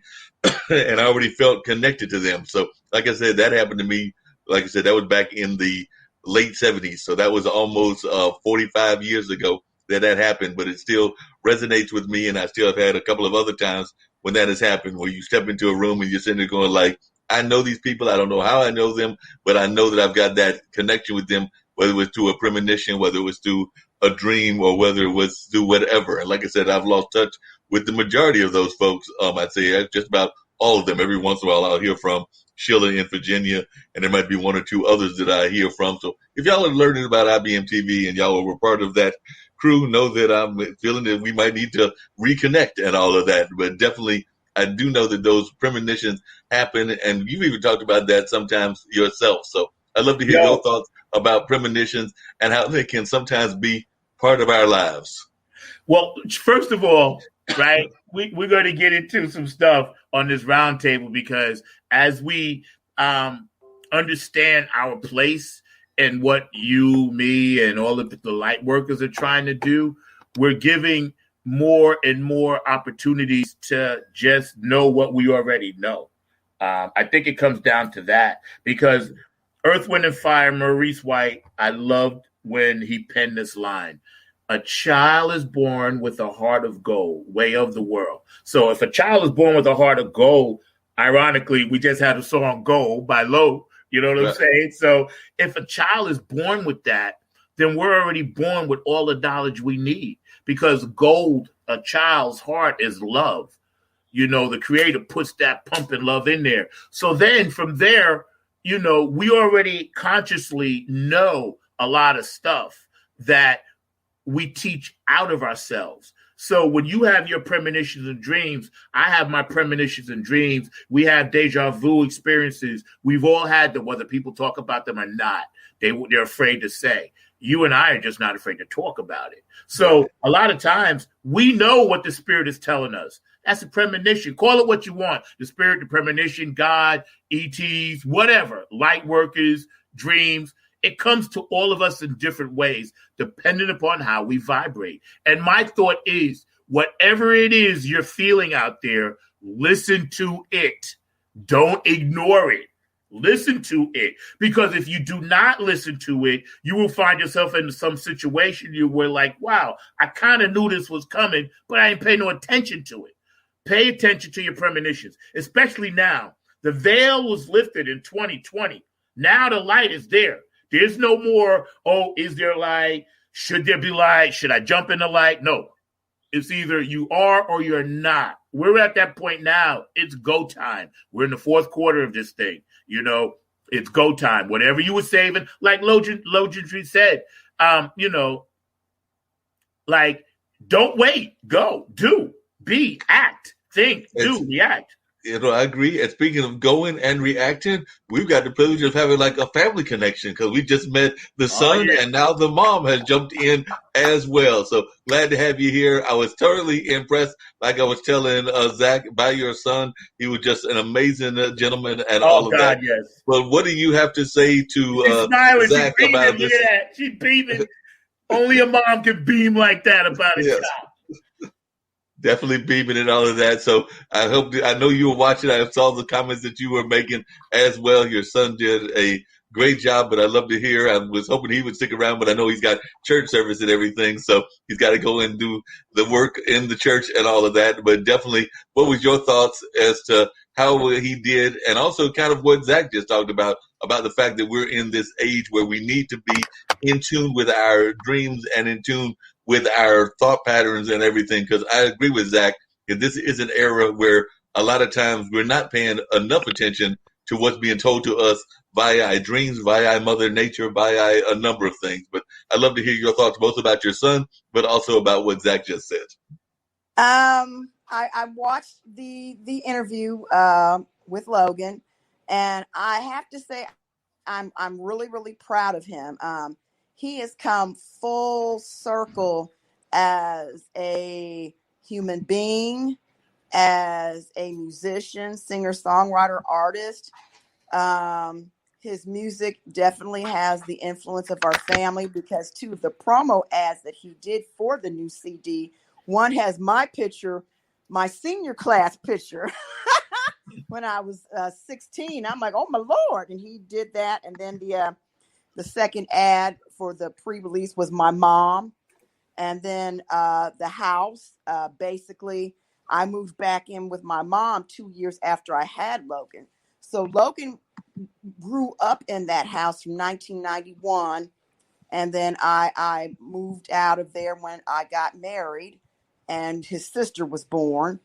And, when I got my divorce, my son and my daughter and our dog Stubby went back to my mother and was there until Logan left for college. And, and that's when he went to Springfield. So that house was in our family for almost 30 years. And so a lot of music happened in that house. Low Key was in that house. Tech Nine lived with us. So we always had artists and musicians practicing there. I managed my first girls group from that house. Skinhorn Artist Management's first office was in that house. His aunts, my mother's baby sisters, are musicians and singers. My cousins are musicians and singers. When I was young, I would sing with my cousins, and my mother and her sister would take us on the road. We were a gospel act. And I did that from age 7, until I was 23. And then I was singing backup recently for several years. So Logan would come to the shows that I did as a backup singer. And by that time, he was doing his thing and traveling with the group Heart Song when he was at Evangel University. So we have generations of musical people in my family, especially on my mother's side of the family and his dad's side of the family. His dad plays the organ and is a singer. His uncle Pierre moved to California, did a lot of backup work with a lot of artists on the jazz side. His grandma Margaret, singer and played piano. So he comes from a very rich background in history for generations of musicians and singers and songwriters in our family. So he had a good foundation. So him being in the business, I'm not surprised at all. He's just following in the footsteps. Yo, let me tell you something, Heidi. I had heard the music anyway, but I, and obviously, you do stuff for us, and we appreciate all your hard work, all you do. You're such a detailed, orientated, spiritual woman, and that's why I like that you're with us too, because I know I can close my eyes at night, and if you're on something for us, I don't have to worry about it. Oh, and no. And your son has that same gift that you've passed on to him, and his awareness, I guess, is the word of the whole thing, not just this thing, but the whole thing. I know comes from you, because that's how, when I met you, that's why I was attracted to your business ethic, because your awareness. You and I met once. We talked on the phone for like an hour, and then it was done.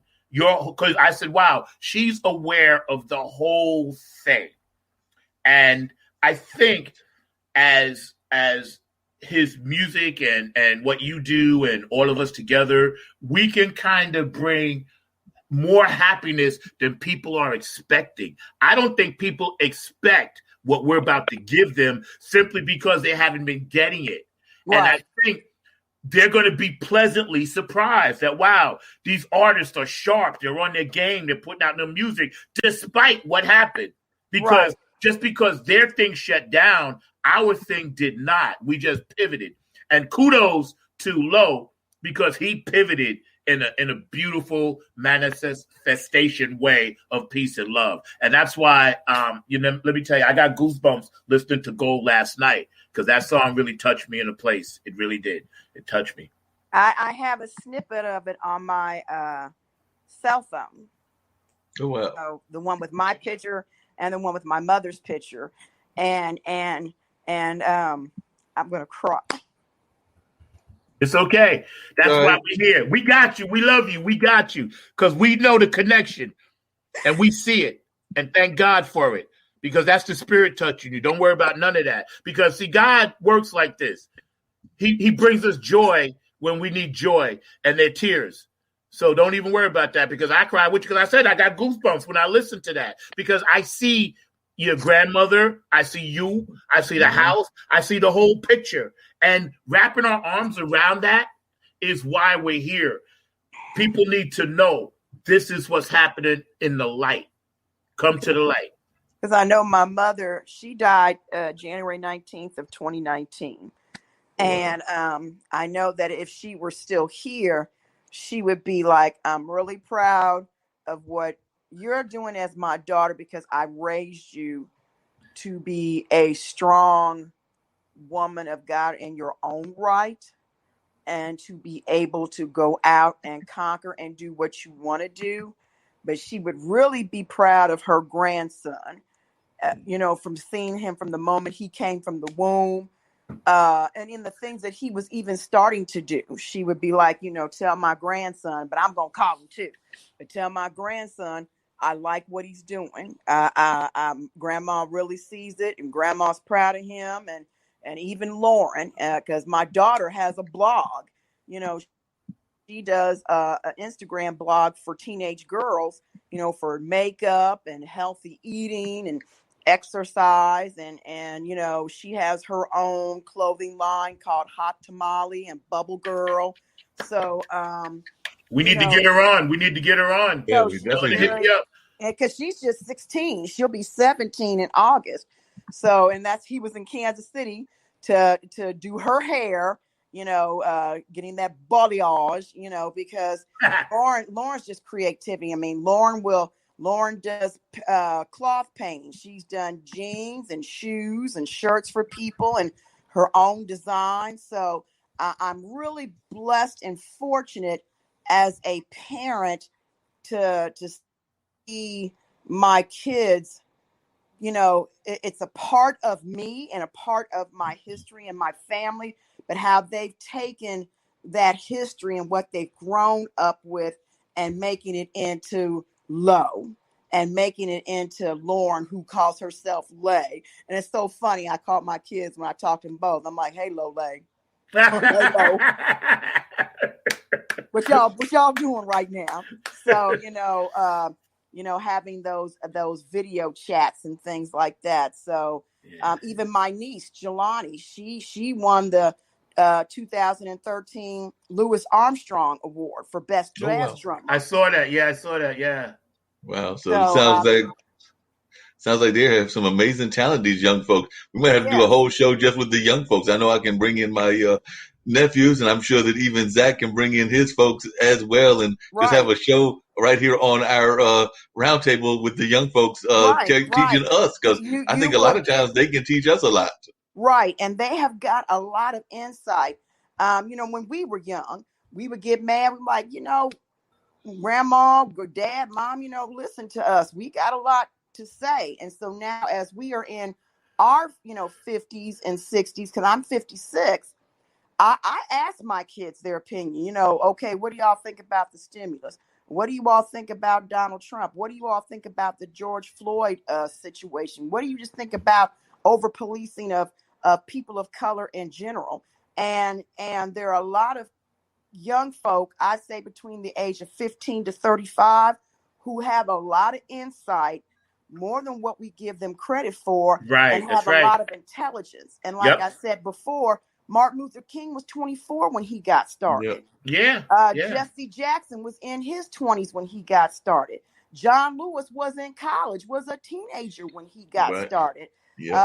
Those people who were a part of the Afeni Shakur, she was 24, in 1971 when she got started, but she had been doing stuff in the movement with the Black Panthers in her teens. So, I mean, and while, we come full circle as we've gotten older, a lot of things have gotten started by the young. Nelson Mandela, people think that he only started getting hip in his 70s. No, he was doing stuff for a long, long time. So, if people really look and educate themselves and be open to what's out there, a lot of what we see, what people call, oh, that's old now, it got started when they were young. So we got to stop counting our young folk out. And I mean, granted, you got some folk out there who ain't got a lick of sense, but that's home training or the lack thereof. That doesn't mean that they lack intelligence, because intelligence and knowledge is not the same thing. And that's people need to realize that. Dr. Brookenstein said you look great. So say hi, David. David said that he could not believe the age that you just quoted and everything. So he's ready to make you much younger. And I was about to say the same thing. I'm agreeing with him and everything. So definitely doing a great job. I'll be 57 September 23rd. Same. Wow. Same. So do not look at it at all. Well, thank you. I did have in terms of business and everything, how is the company coming in terms of like going forward with new gigs, and also in terms of like being safety with your artists? Because I said, I know you have a few artists. Definitely Zack is one of them. And definitely I imagine you also are doing some of the management for your son and all. But how are you handling the safety as we're getting out, hopefully into getting some sort of herd immunity, and we'll have more people going out, but it won't be full houses. I know even at the Carolina Theater where I work, it won't be a full house.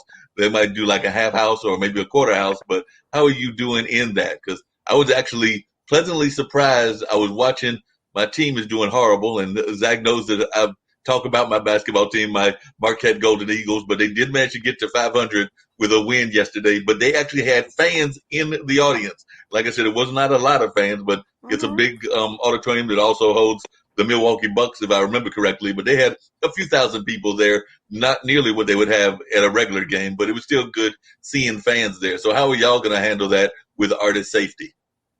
I have told, because Logan and I had a big old argument about this, and I was like, let me tell you, son, because I mean, you got a publicist, and you and mom are talking about booking you, and when that time is ready. I'm just like, and he did this on his own. He put it in his contract and his rider that COVID protocols have to be in place, and he's traveling for some of these shows, and if they sign that rider and they sign that contractual agreement and he gets there, and it's just messy and people are just running around willy-nilly, he's like, okay, you owe me half my money, I'm out, bye. Because at the end of the day, I understand the craft and wanting to be successful. I don't care if it's music or whatever you're trying to be successful at. You still have to do it with common sense and safety. And we've got these variants. Only not even 10% of the country has been vaccinated yet. And you've got Mississippi and a couple of other states that are, going to 100% full opening with no mask mandates at all. And I'm like, what are you doing? I mean, what are you doing? I don't understand that. So I've told my artists, and it depends on the size of the venue that we're talking about.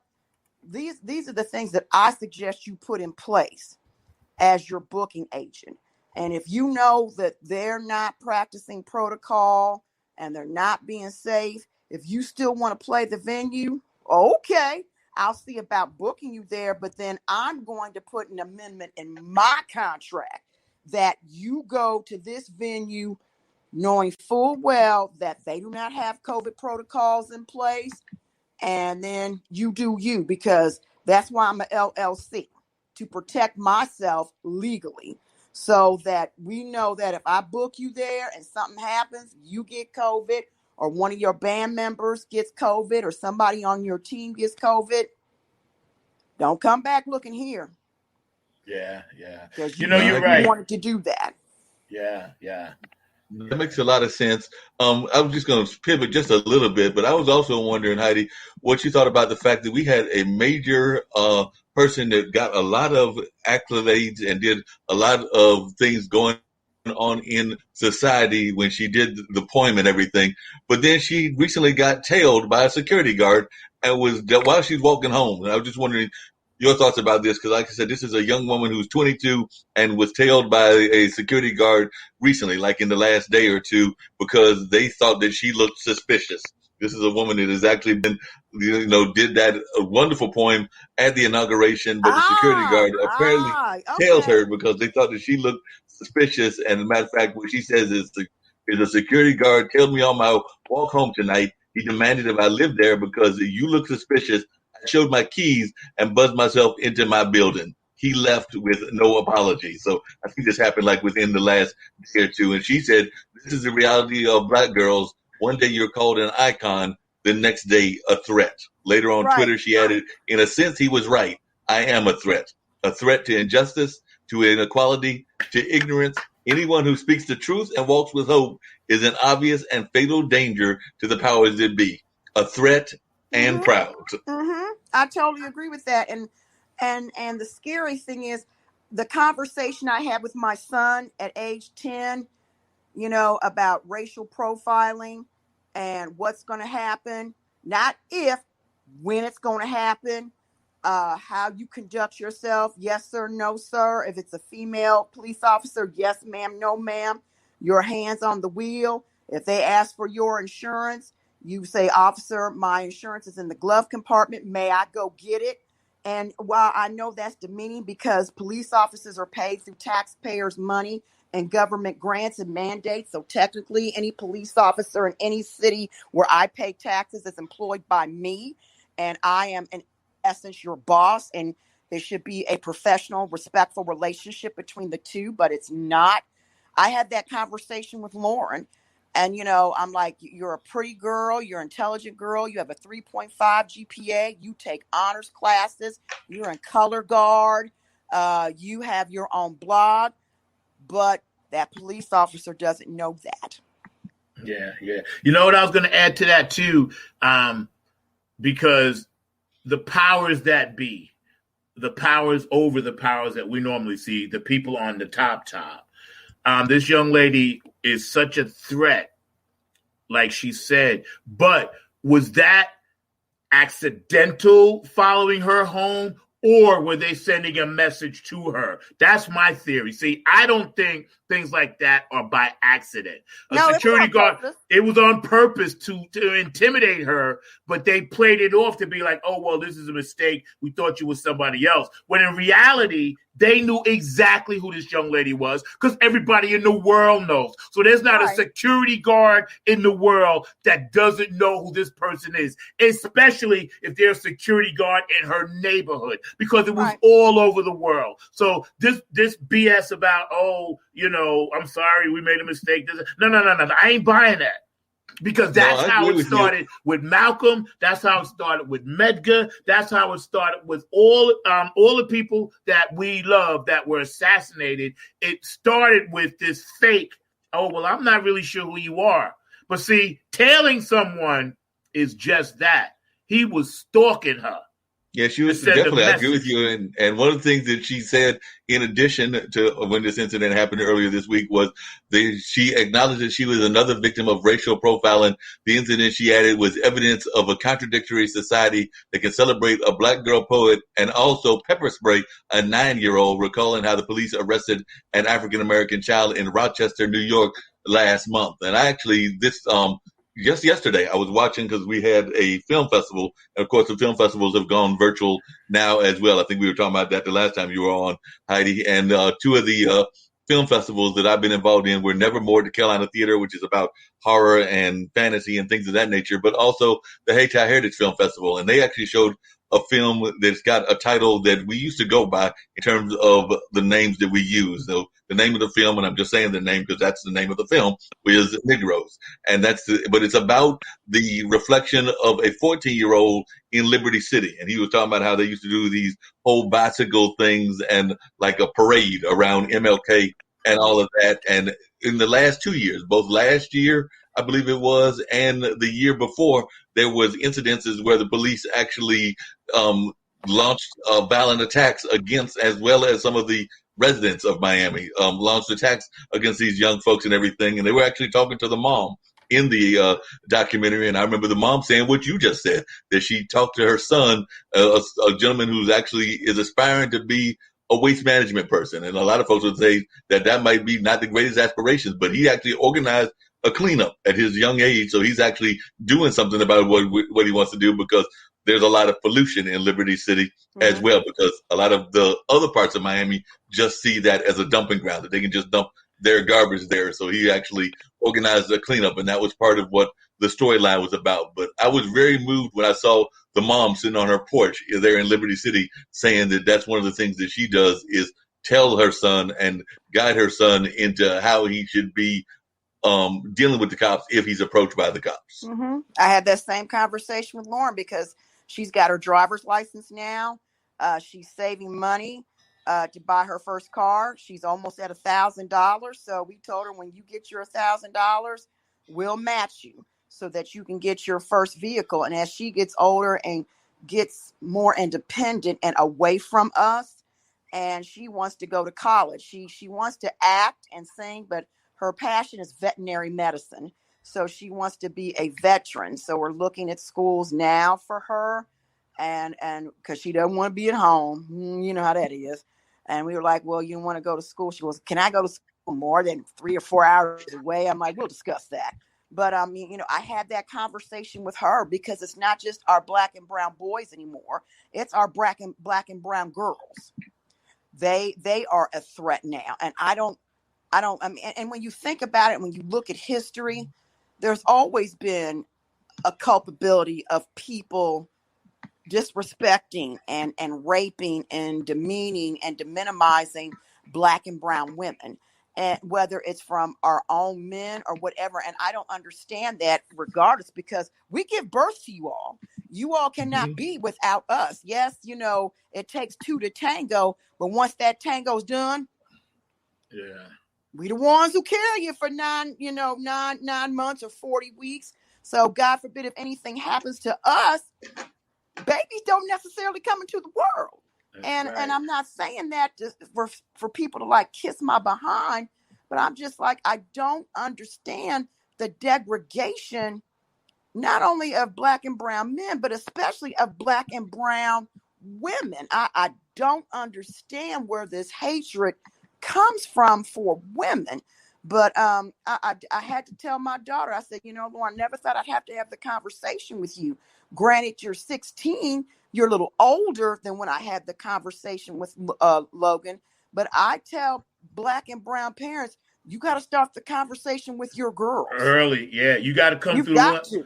Mark knows, because what I do, I take my daughters regularly on drives through all kinds of neighborhoods. I want them to see all kinds of people live in all kinds of neighborhoods. I take them through the hood, and I was like, just because we're in the hood, you got good people here that are trying to do the right thing. And then I take them through where like mansions are by the golf course. And I said, you got crooks and thieves and baby rapists and pedophiles right over here. I said, so you got to judge everything, because one thing about being Afro-American in this society and being brown skin, Latino, or even Asian Americans, when you get pulled over or you're in a situation where you have to deal with the law, you don't have systemic racism to fall back on. No, all you got is your insurance card, your driver's license, and how you rep that, And again, I've had it happen to me a lot, and it's just bizarre how people, I had a cop pull me. I had an Uber passenger in my car driving, and the cop pulls me and says, "Hey, your taillight's out." But then he's looking all in the car. Then he looks in the back seat and it's like, "Oh, who's that?" And I was like, "I don't know who that is. I just picked him up." And then he realized, "Oh, you're working." I was like, "Yes, I'm working." You know what I mean? And so he just needed an excuse to pull me because he saw a big black man in the car. But, and then he says, "Oh, I'm sorry," whatever. And that was right here in Apex, one of the racist places down here in North Carolina. And I said, it's cool. But he said, get your taillight fixed. Like, "Oh, by the way," you know what I mean? And never said sorry. Like he never said I'm sorry, never said, "Hey, I didn't realize it. Continue on doing a good service out here." You know what I mean? Because they think they don't have to. Yeah. And part of the reason why we're seeing, and we've always had over policing since the end of Reconstruction, basically since 1870. There's always been over policing of Black and brown people. Where you're seeing it, where it's getting more hyper escalated and it turns to violence a lot quicker, is probably where maybe 15 to 20% of the police were military. Probably 60 to 70% of all police now in this country are ex-military.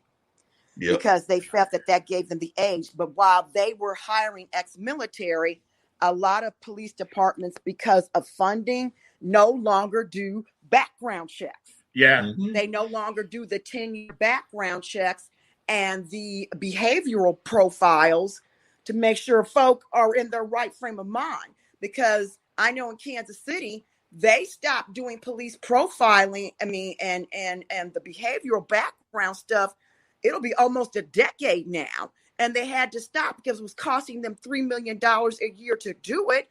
And they couldn't afford it. And they weren't getting enough state funding to keep it going. So they looked at, okay, what programs can we get rid of? We got to make sure we keep our weapons up and we keep uniforms up and we keep our cars up. And the cars, I understand. But the things that for psychological profiling and background checks, they eliminated. And you're seeing the product of that elimination throughout the country. So you got some racist wackadoos out here who feel like their badge is giving them a right to be a racist with a gun. And now because I'm a police officer with a badge, I now have the legal right to say, I fear for my life and I can kill you. Yep. Yeah, you're right.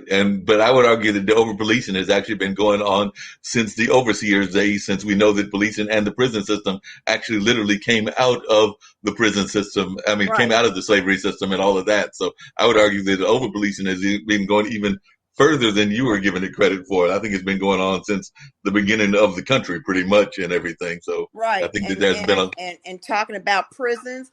A lot of prisons are privatized now. Oh, They totally. are for profit. It's a business. So this is it's the new slavery. Right. How do we get Black and brown men and women into prison at a young age, institutionalize them in the system so we got free labor? Well, I mean, we pay them 15 cents on the dollar for working. It's not about re-education. It's not about reteaching anything. It's about, this is the new slave labor. So you've got that, and then you've got human trafficking, which is basically slavery. And then you have organ selling, where they specifically look for people, homeless people or low income people, brown boys, Black and brown boys between the ages of 12 and 18, the same with girls, and they're disappearing. And I read an article because Kansas City is one of the top cities for human trafficking, if you believe that. And one of the highest human trafficking days of where most human bodies are being shepherded, whether it's within the United States or outside of the United States, is during the Super Bowl. Wow. Yeah, we did hear that when we had the young lady on who was with the that was with the sisters group that was part of the Super Bowl. She actually mentioned that and everything. But one of the other movies that I saw that dealt with an issue that I think is probably very dear to your heart as well was a movie called Goldie. And it was about a young lady. I think she was a teenager. Yes, the character was about 18, but it was a real life story and everything. But she was 18, wanted to be a dancer within the video games. I mean, within the video that rappers and hip hop artists and R&B artists make and all of that. But she was pursuing that, but her mom was doing welfare. So they actually busted her mom, and she was trying to keep her two siblings while pursuing the dance opportunity and everything. Turns out that the dance opportunity was bogus, and she wound up having to turn over her sisters to child services. And I know that happens way too often because it was very much of a sad story. So I just wondering some of your thoughts about that, because that is another way that we're breaking up families, is having folks that are forced to almost break up their families because of having to put them in child services, which means that some of the members of the family are separated from each other. But I'd love to hear your thoughts about that, Heidi. If you have an extended support system, like when Logan was small, and I had to get out of part of the interview because I'm having some work done on my house. So I had to get out of part of the interview. But when Logan was growing up, 89, 91, 1993. So from the time he was age 4 to 12, 13, I was really pursuing my career. Skinhorn Artist Management Group. I was a management person at UPS. So basically, my parents helped me raise Logan. You know, they went to the things for Logan and all the other little things that, you know, small children do, because I was pursuing a career, you know, and so I had that support system where, you know, I was, when I wasn't home, he stayed at my dad's house. He stayed at my mom's house. I was living with my mom so I could have that support system. So I encourage people to get a good support system, whether it's family, whether it's people in the neighborhood, because family isn't always blood. Yeah. You can have that good support system, and don't be afraid to tell people, you know, where you're at in life, as long as you're honest and right about what you're doing. And you ain't out here hustling and hoeing and pimping and drugging and all that kind of stuff. As long as you out here trying to better yourself. Because I tell people, when you better yourself, your family or those who are closest to you are automatically uplifted when you're uplifted. Right. So keep those support networks. And now that my parents are gone, you know, my dad's been gone for a long time. My mother for just 2 years. I've become like the matriarch of my family. So it's me, my sister, her kids, grandkids, my son, my daughter. So, when needs happen, and because I'm in a financial position, thank you, Jesus, where I can help out people periodically, where folk would come to my mother, they come to me now. And I'm blessed and fortunate that my parents and my cousins' parents, they instilled in us the concept of the support system, and No, knowing definitely. that we all falter, we all backslide, whether it's our fault or to no fault of our own. And we got to realize pride can be your downfall. Yeah, it can. There is a good way to be prideful, and there is also a bad way to be prideful. And those who are prideful in the wrong sense, you like, well, I'm always out here, I'm by myself and don't nobody say, well, did you ask?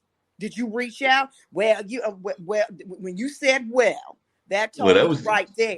If that you was the haven't interesting thing made in the this. effort, then we can't be afraid. There's no stigma. There's no Right. stigma behind asking for help every now and then. That's why God put us on here, to be brothers and sisters and helpmates to each other, whether it is a professional relationship or a personal relationship or a combination of both. He put us there for that Right. reason. So I don't understand why we feel like we can't embrace what God has told you is right and good. No, that makes a lot of sense, and it was really interesting because the young lady Goldie, I'm trying to remember the name of her sisters. I think one of them had like a summer or spring in their name and everything. But the young lady and her sister, they actually did that. They approached everybody from like some boyfriend type people to. I remember even one scene they approached the her, because I think the mother had the children by different fathers. So they approached Goldie's father, and Goldie's father looked like was about to let them all into the house. But of course, he had a new relationship, and the new relationship pulled him off to the side and was basically like, nah, they're not staying in my house and everything. And it was very interesting watching that scene because, like I said, he was all about letting all of them stay in. And as soon as she pulled him off to the kitchen table and had that little conversation with him, we didn't hear the conversation, but you can imagine what it was. Then he came back and he was like, I'm sorry, y'all can't stay here and everything. So I agree. You got to have that extended family, and you got to stay in touch with that extended family. So if that disaster happens, you're able to deal with it and not have to go to child services and all of that. But we've got the big boss, and I know we also at some point are going to talk to Zack about this new system that he got going on, because Zack has got a new system going on in terms of lollipops that he wants to give folks. But today is actually, from what I understand, and maybe Nick can talk to us about this. I know we're going to do something on Thursday, but today, March 7th, marks the 1 year anniversary, from what I understand, of IBM TV. So I'd love to hear you talk about that, as it is the year anniversary. Yeah, talk about a bootstrap. This is a complete bootstrap. A year ago this day, we had 0 programs. We had 0 distribution. We had 0 everything, So, but it was thanks to actually guys like Mark and Zack who stick with the program that we're looking to move toward the next level, which is, I hate to say it's a lot of work. It's almost like, you're putting your fingers on all these holes that are going through, especially in media. Wow. And so I'm sitting here, because my wife's playing the piano downstairs. Okay, so I'm stuck. I got to do something, right? So I got this email that Mark says, "Hey, you want to join the producers, group?" And I said, "Well, yeah, of course, because either that or I'm not doing much." And, well, actually, what I did, Mark, okay, there's a way to send your content to various different groups on Facebook and LinkedIn. Okay. So Nancy, has this education thing, right? So I sent it out just now to 4 groups, 2 accepted, 2 denied. By the way, you got to get used to getting slapped. Okay. In other words, there are people saying no. If you get used to that, you'll do really well in the media business. If you don't get used to that, you better get used to that, because that's sales and media, man. You're going to get used to the word no. So 2 of them said no. Okay. Already. In other words, it's like, I get that all the time. So I just go, okay, he said no, let's go to the next one. And I went to 2 of them that said yes. One group has 123,000 people. The other one has 88,000. So now she's running in front of those. In other words, you got to look for the yeses and not the nos. Speaking about yes and nos, you guys like this. You ever hear of a guy called Lawrence Taylor, right? He's a football player. Okay, football player. So I was talking to LT yesterday. Okay, like no kidding. Because what happens is that, see, people think they're not accessible. They're accessible. You just go to Facebook and say, hey, you want to be on IBM TV? And he comes back, I don't know much about this IBM TV. So I try to explain what we do, blah, blah, blah. So we're in conversations with Mark, of getting Lawrence Taylor on the show, because I think he'd be a big name, because he's well known, at least in the United States. As we know, when we broadcast around the world, no one knows who these people are. But in the United States, he's definitely, he's a big name person to have. So I'm working with him right now. But you know what, Mark? Just like everybody, he can say no. Because remember, he moved into business. Football for him is like, he's into business now. So football is like history. I don't even care about it anymore. It's all about his business operation. But he might say yes. And this is the thing. I invite people all the time, expecting people will say no. And if they say no, I just move on to the next person. I mean, what am I supposed to do? I had a guy who was the CEO of Best Buy. It's a big company here in the United States for people who are listening overseas. Some of them know who Best Buy is, believe it or not, some don't. He goes, oh, yeah, I'm interested. He puts me with the PR person, and the PR person says he's booked solid for 6 months. You get stuff like that. I mean, but I said, fine, and I move on to the next one. Yep. So tomorrow I've got the son of the founder of Napster. The founder's been on our show. John Fanning Jr. is going to be on tomorrow. And again, same thing. I just emailed him, hey, do you want to come on one of our shows? He goes, yeah. So he's going to be on. And also Shay Vaughn is going to be on. No one knows who Shay Vaughn is, but her son is a very famous actor called Vince Vaughn. Okay, he's in a lot of shows in the United States. And I check abroad to see if they're known outside the U.S., because sometimes you go, oh, I got Vince Vaughn. And you go to Nepal. Who's he? In other words, it's like, what a rude awakening. In other words, Mark, as the world expands, you get these people that go, well, this is America. And you really know you're an American when you go overseas. Because now, I hate to say it, you're just an American. I mean, it's another American and all of that. By the way, Zack has come up with a new concept he's going to do. So we're going to talk about this now. So Zack has come up with this new thing he's going to do on the Producers Roundtable, which is the lollipop system, where we're going to give these lollipops to people that have either done good or bad. So Zack, please explain to us the lollipop system and who's getting lollipops this week. Yeah. You know how people give you lemons and this and that, whatever, right? Yeah. So when this whole thing went down with the man getting on the plane and he's like, yeah, I'm just going to take my son, and I got my suitcase full of stuff, but I'm just doing this for my son with, down the situation in Texas. I don't like to call names. I'm not calling them out for that. But so I said, you know what? I said, we need to start rating some of our people in the news about good things that they do. Yeah, good things. Right? And about good things that they don't do. So last week, 2 weeks ago, he ended up with one, the lollipop system, the lollipop gill system on the round table is this. If you get one, that means that you're at the bottom. That's a 0. Okay. If you get 5, that means you've done something good. So this week, for those of y'all watching, our lollipop system, our number goes out to Joe Biden and Kamala Harris and all Republicans and Democrats that work together to get the stimulus checks done. So you guys have deserved and earned your 5 lollipops. 5 lollipops. You get 5.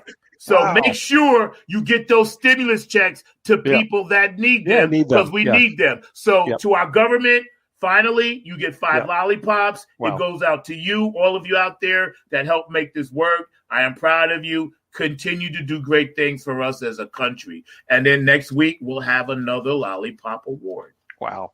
Yeah, I actually you're so right on that. You're so right on that. Do you want me to see if I can get a hold of Joe? Just a second.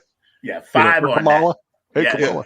5 on that. 5 on that. But that was the best thing of that whole stimulus bill. I didn't care about a lot of it except that direct payments, Zack, because that makes a difference. That's the bottom up. All this other stuff, no one's going to feel the effect of it. Goes through all this bureaucracy, it'll be vaporized before you see anything. When they send the direct checks out, it don't vaporize. It goes right to the bank account. And it, frankly, Zack, it doesn't cost that much. No. The total budget was like 470 billion out of a $1.9 trillion budget. Okay, to give you an idea, that is not that expensive relative to what they spend up in DC. And to me, it does the most good because it sends the direct check, the direct payment, rather than all this. Oh my Lord, you got to go through this PPE. Oh, we had such a hassle with it. You got to get a loan. No, it's a grant. Now it's a loan again. I mean, and you're spending all this time. It's like, forget it.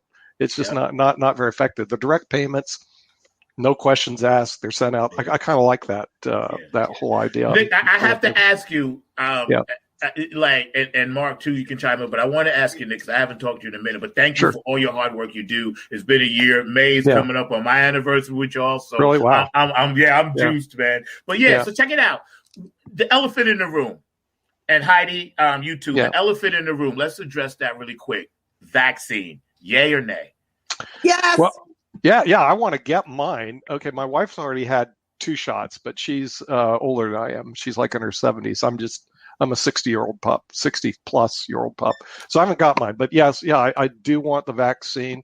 Zach, I mean, I remember when I was a kid, they had polio. Yes. We had these polio vaccines. I know some people that had polio. It was really bad. They had MR. I mean, there was a lot of stuff you got when you were a kid that just was really bad. So what's wrong with taking the vaccine? I mean, I'm not traveling because of this. I'm looking to travel. I don't know, Zach, if you're in New York or you're down. I'm in North Carolina. Yeah, I'm here. North Carolina. Well, I was looking to actually go to New York. That's one of my favorite haunts to go to. But I can't really travel without the vaccine. And then in the meantime, of course, I like to party. That's kind of my things too. But I'm not a good party person. Like, I don't drink or smoke. So I'm a boring party person, but I like parties, if that makes any sense. And the thing is, I think IBM TV would be great to have like a little get together at the Washington Duke, because I'm a member. I'm a member of the Y Duke Country Club. It's one of the clubs. That's right across the street from me. I live right across the street from I live on Irving Road. I live by Duke University, right there. You're kidding me. Okay, the thing is, I was there yesterday. I got my shirt. See that? The Wild Duke shirt. That's a Duke thing here. Okay, and the thing is, I was going, boy, this would be great to have a get together because we have a lot of IBMers and the IBM TVers in the Raleigh-Durham area. And once you're a member, you get to rent the room for free. In other words, you get a lot of stuff. But then I can't even schedule it because of the coronavirus. In other words, I can't do that. So a lot of my plans are just grounded. Mine too. I rehearsed in New York because of that, and we can't get up there. But real quick, I just want to tell you that I was going to let Heidi answer about the vaccine. Yes. My mailman the other day, we're talking, and he's like, hey, you write any songs? I was like, yeah, I wrote some songs. He said, well, what do you do? I said, well, I've been doing some podcasts, on IBM TV. He said, oh, smart television. He said, I watch that. So my mailman, actually, that I don't know his name, but he comes, I see him every day, actually watching. And he says, yeah, smart television, IBM TV. He knew right away. So that's just something I wanted to tell you. Oh, that's great. Vaccine, yay and nay. Yeah. Heidi has to go, but Heidi, where do you live? Where are you from? I'm originally from Cincinnati, Ohio. Sure. I lived in Kansas City till just recently, and about 7. Has it been 8? March, April, May, June. Oh wow! Going on 9 months ago, I moved here to Round Rock, Texas, 22 minutes outside of Austin. Texas. Okay, you're in Texas. See, I would invite you to the party. You can come as soon as we have it in the Washington Duke, but it's Raleigh, and it's a little bit of a hike from Texas. I'm not sure how you do parties virtually and live. We're going to have to work on that. We've done some virtual stuff. Like Zack has his radio show. A couple of my other artists, are doing their Facebook Live things and just trying to stay busy and stay relevant.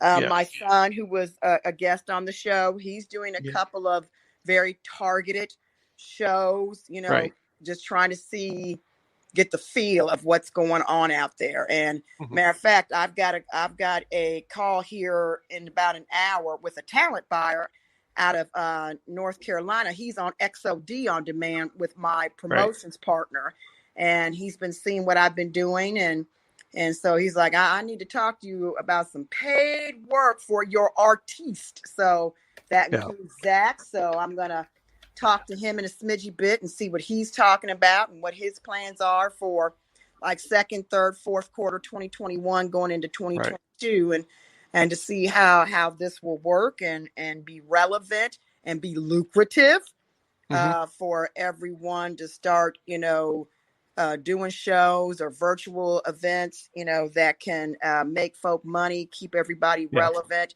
and get folk out there. Yeah, right. Yeah, no, I understand that. And I like the word paid. I mean, I'm always into that type of stuff. And, so as we're getting along, we're trying to build content for our network. Okay, literally, it takes a long time to build content. Right. Then after we build content, we have to distribute. Of course, we worked all the distribution model. There's a lot of different ways you can distribute. Next year, I do plan on moving the whole network into Roku. But Roku's well known in the United States, but not outside. They've already purchased us twice to move over, but we just don't have enough programming really to move to Roku at this point in time. But we will probably by 2022. Then, meantime, we got 4 major advertisers saying, "Hey, I want to advertise on IBM TV." I'm going like, great, but we don't have a media kit. We don't have a rate card. In other words, it's like, yes, I want to pay you, but then we have no way to say what our charges are. So I'm having everybody scramble around. Mark's already taken care of. Thank you. I'm starting to get everybody. Not everybody's in there. I'm sending mine. Okay, great. So I'm putting together the rate card. 2 of them are international corporations. 2 of them are domestic, and I'm just going. And we didn't even solicit them. So what I'm going to do, because that made me feel good that, hey, they want to advertise on IBM TV. That's great. What I'm going to do this month, I'm going to start advertising for advertisers, if that makes any sense at all.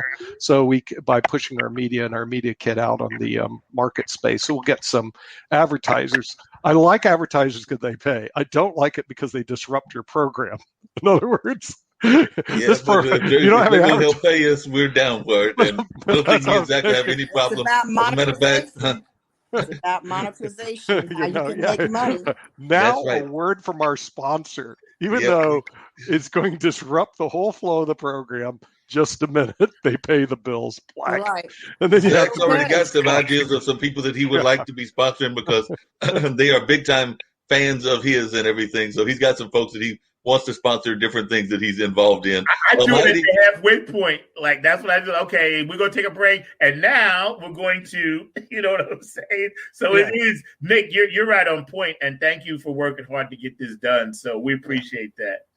Yeah, no, we definitely appreciate it. I did want to bring it just really quickly because another one of friends of Zack's popped in as well, that being Brenda, and Brenda actually did pop in. So how's it going, Brenda? I see that you're there. She's the line dancing master and mistress and all of that. So definitely a line dancing Club Funketeer ambassador. Yes, and Club Funketeer ambassador. Administrative Club Funketeer ambassador. That's right. She's in charge of running a lot of the things. Hi there. I'm on the skate side of promoting Bootsy's new music. So I'm putting the call out. If you're a skater, send me your video. We'd love to take a look at it and see how we can use it. Cool. Well, definitely, that's a great thing. We need some more skaters out there and everything. Who knows? Maybe even Nick is a skater. Nick, can you skate, and can you skate to music? Neither. I'm horrible at that stuff. I watch people do it. My wife can do it. And I say, look, and she even ice skates. I go, look, I can't do that. I've never done that. It's like, I've snow skied before. I fall down a lot. I mean, it's like not good for, it's very challenging. And as you get older, then you worry about breaking bones. I hate to say that, but you sit there, you worry about breaking stuff, so it becomes a little bit more diminished. Brenda, what city are you from? Where are you calling in from? Hey, I'm in Cincinnati, Ohio. Wow, Cincinnati again. Wow, okay. The culture here is really, in all of Ohio, is pretty deep. Yeah. I've been skating somewhere in the United States weekly since about 1973. Oh, wow. And okay. It's been nothing but fun each and every. Yeah. Now, are you roller skating or are you ice skating? Well, I learned how to ice skate first. Okay. And my father got a little concerned about us. He said, no, I'm going to teach you how to roller skate too. Okay. Right. Well, and, I grew up in Tampa, Florida, and ice skating was really not the thing there. Okay. Florida, do Tampa, very Florida didn't have well. any ice. What ice?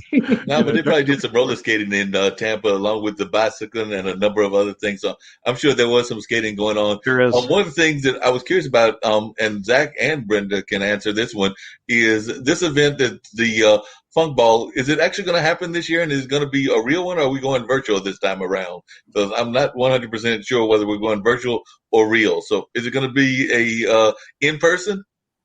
Well, Dr. George Darden, he just actually texted me. He was watching the earlier show out of D.C. The Club Funketeers Ball, number 5 is supposed to be, and it kept having to get postponed. And that's all I really know right now. He's going to let me know. But as far as I know, the headliners are going to be Rodney Ski Curtis, some of the P-Funk All-Stars. I know Tony Cam, P-Funk All-Stars are going to be there. I know Shirley Clinton. She's going to be on the show. So, hopefully we'll be on the next one in 2022, Nappy Funk Army. But, I think I'm not really sure. But as far as I know, it might be later on in the summer. Brenda, have you heard anything? Not anything different from what you just said. So we're kind of in a holding pattern. Yeah, because... I wanted to go back to Tampa just for a little bit. I went to one of the best national skating events in Tampa. It was back in 25-degree weather in Cincinnati. Mm-hmm. Got off the plane, I'm in the shirt sleeves. I'm like, I'm not going back home. But Tampa has a great annual party, national party, as well as many other cities. But I had to smile when you mentioned Tampa. Yeah. It does have some good weather, and I don't know if you saw, Zack has this great show, Funk from the Front Seat. I just love that show. You know why I like it is because he reminds me of James Corden. I guess that's the guy's name. There's some other guy on television a lot who sings from the front seat of a car. Is like his big thing. So I was thinking I'll go chase James Corden down and see if I can get him to get on Zach's show. I love that. The two funksters. I just got to go find them. And like I said, I chase these people all the time. And chasing them on LinkedIn. That's what I do as well. It's a great way to chase folks down. Zach will tell you I'll sometimes come by, since we don't live that far from each other, and tell him that I grabbed somebody or another, and he'll be like, well, where'd you find him at? I'll be like, I found him on LinkedIn, and just send him a note. And he'll be like, why not? I mean, that's what I do. I just gotta chase them down. Some are harder than others to get. It's just like like Nancy's show. I got her on 2 places that have over. One has 80,000, one has 100,000, and 2 of them, one that has 200,000 said no, and 88 no. But the way I look no means not right now. I don't ever look. Yeah, that's what that means. I go, we'll just try back later. I'll try. Yeah, call back later. Okay, right. And I don't mind calling back later. I just take the yeses. But I know James Corden does a lot of music in front seat stuff. So I see Zach's show. It reminds me so much. The Funk from the Front Seat is like his version. I think he's better than James Corden because he's more animated. But that's my own opinion. I'm very biased toward you, Zach. Thank you. I appreciate it because you guys gave me the start and allowed me to have that platform. And I'm forever grateful, And that's a great show. Thank you. And it bleeds into this because we know the work that you guys do. We know how hard you work. And it is a year. Right, so that's something to be really proud of. Right.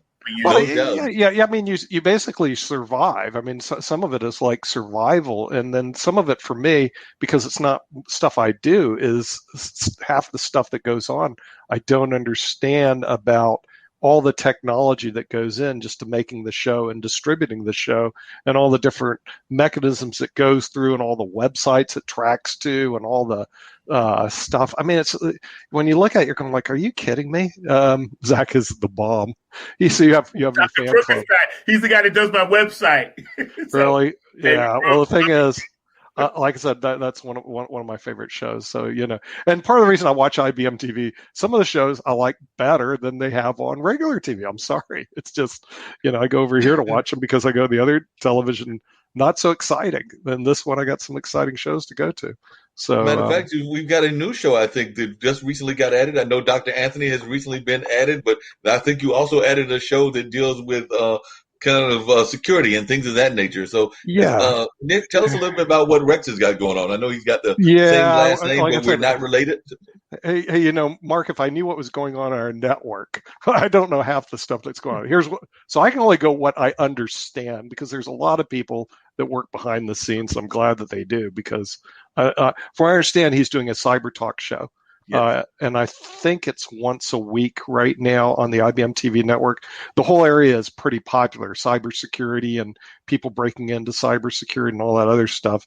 So he's doing a show on that. That's about the extent I understand. It's just eventually, like I said, I'll take a look at it and then I'll know more about how the show's going. What we're trying to do is, like I say, add programs, because I need to fill up, to go onto Roku, I got to fill up all our slots between now and 2022. And that means I've got to probably double the amount of programs that we have right now. So, and then we're trying to improve the quality. And one thing I like, of course, this is my machine. Okay, I have my own fan club machine, and I love it because it's like a workaround. I'd like to introduce my favorite person on television, the guy who's the star of Funk from the Front Seat. Let's give a warm welcome to Zack Robertson. Yes. Okay, now the thing is, to get my fan club on board, here's what I do. Okay, I go to YouTube, and there's a little clapping thing here, right? That's on my cell phone, and you guys just can't see it because it's on the camera. And of course, another one of my favorites is Mark Lee. Welcome to the show. All right. Okay, it's all fake, Paul. But he's got his toys he likes to play with. Everybody's got their toys that they like to play with. I just love the clapping toy. I think it's just great. As technology improves, I'm sure there's going to be a way we can put it on StreamYard and people can press all that. But that's the technology, I think, is going to continually improve on the media. Yeah. Part of the reason we're bringing in Shay Vaughn is she actually has her own. She has her own network, believe it or not. In other words, not only is her son Vince Vaughn, she does a network very similar to us. She does a women's and also a worldwide network. She has like two of them that are going on. So I was going to bring her on to find out what she does, whether or not we can collaborate and perhaps work together. Because the real thing is, a lot of people, Mark, in this industry, they think they're all competing against each other. We ain't competing against anybody. Come on, you got to collaborate and work with people. Because if the minute somebody says, "Oh, we are going to compete," I said, I don't really care about competition. And if you want to look at competition, there's a big competition out there. It's called Netflix, okay, or Facebook, or one of the what I call the majors.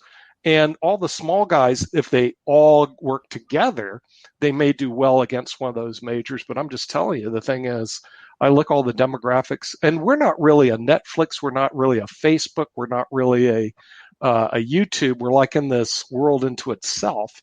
So like I said, I'm not really worried about it. But I think with her, we could add some more programs and collaborate on how to work with her networks that she does, because she has original program too, Mark, and that's something that we'll probably talk about tomorrow. But that sounds great. Sounds like there's going to be some good connections and all of that, and definitely sounds like it could be a way that folks can work together, because we're all about trying to find ways to work together and improve that connection that we're all trying to have on that level. So definitely I agree with you that that's something that needs to be done more of, is have those kind of connections. And definitely I think that the Lollipop Award is going to be something new that we're really going to love here and everything. Right. So we're going to just have that Lollipop Award and all of that, and folks will be Brenda gets 6, okay? Brenda, you get 6. You get above 5. Okay. 5 is the limit. Brenda, if you get She's 6, so good, she gets 6. Right. First one to go above 5, because Brenda, 5 is the maximum that Zack gives out. Right. So if you got 6, you must be somebody pretty special to him, because he doesn't do 6. No, I don't know. So we're going to have a new special award, the 6 Award, and Brenda's going to get that as the primary person that's in charge of this whole Club Funketeers in terms of the administrative side. So you're going to get now, are we just going to go for the 6, or can't you get a 7? No. This is just 6. It stops at 5. 5 stars. Everything is 5. The rating. That's true. It's 5 stars. It's always 5. But because Brenda is who she is, You get a And bonus. yes, she got that It's extra 5 one. plus Yeah, a bonus. because she just jumped in today. She was doing her thing, and I sent her, and she's like, "Yeah, boom, I'm in," and she just jumps in. So when you jump in, like Nick did, Nick gets 6 today. You know, Nick, you earned 6 for being the owner and for your constant effort to make us better and grow. So you get 6. You know, and you deserve 6. You and Kim both. So yeah, you get 6. And I don't, and you know, you won't. You'll see as we go. Yeah, there'll be days when politicians will piss us off. They're going to get 1, and you'll see me like this. You take it 1. Ted Cruz. Ted Cruz. If they really piss us off in terms of the politicians and some of these other folks that are doing bad things in the government, we have a broken lollipop. In other words, can we go? This is above 6. We have one that's below 1. This is sour, so they don't even use sour. Okay, so they get a sour one. You know how all the kids would always pick out what they want. Then there's that one kid that's like, "This is sour. I don't like it." Ted Cruz taking this on a vacation, doing a snowstorm, sour lollipop award. All right, just saying. That's gets a sour good. pop. Just saying. Mark, of course, you get 5. You know, I can't give you 6 because, you know, sometimes you be back there doing 5 shows at once. You know what I'm saying? Well, you know, I gotta be Superman. I'll be like an octopus. Gotta be Superman. He's an octopus. You know, I'm like, Mark, what are you doing? He's like, he's talking. And I'm like, what are you doing? I thought he was talking to me, and he's on the phone talking to somebody else. Like, Mark, we are on the show. Hello. But Mark, you get 6 because you're an amazing man on the real, you know, on the real. You get your 5, maybe 6. I can maybe get a 6. All right. Maybe. The day ain't over yet. I'll take a maybe 6 and everything. I'll take that since it's coming from Zack, who always gets. I was actually going to give Zack a 6.5 because Zack does some amazing things. I was going to give Zack a 6.5. You know the funny thing? I don't even eat lollipops. I just wanted to pick out something. I'll tell you how this started. Because you know when I went to the pizza parlor and the guy was giving away Valentine's Day stuff, right? And he said, "Here, have a lollipop." And he said, "Matter of fact, take 10 of them."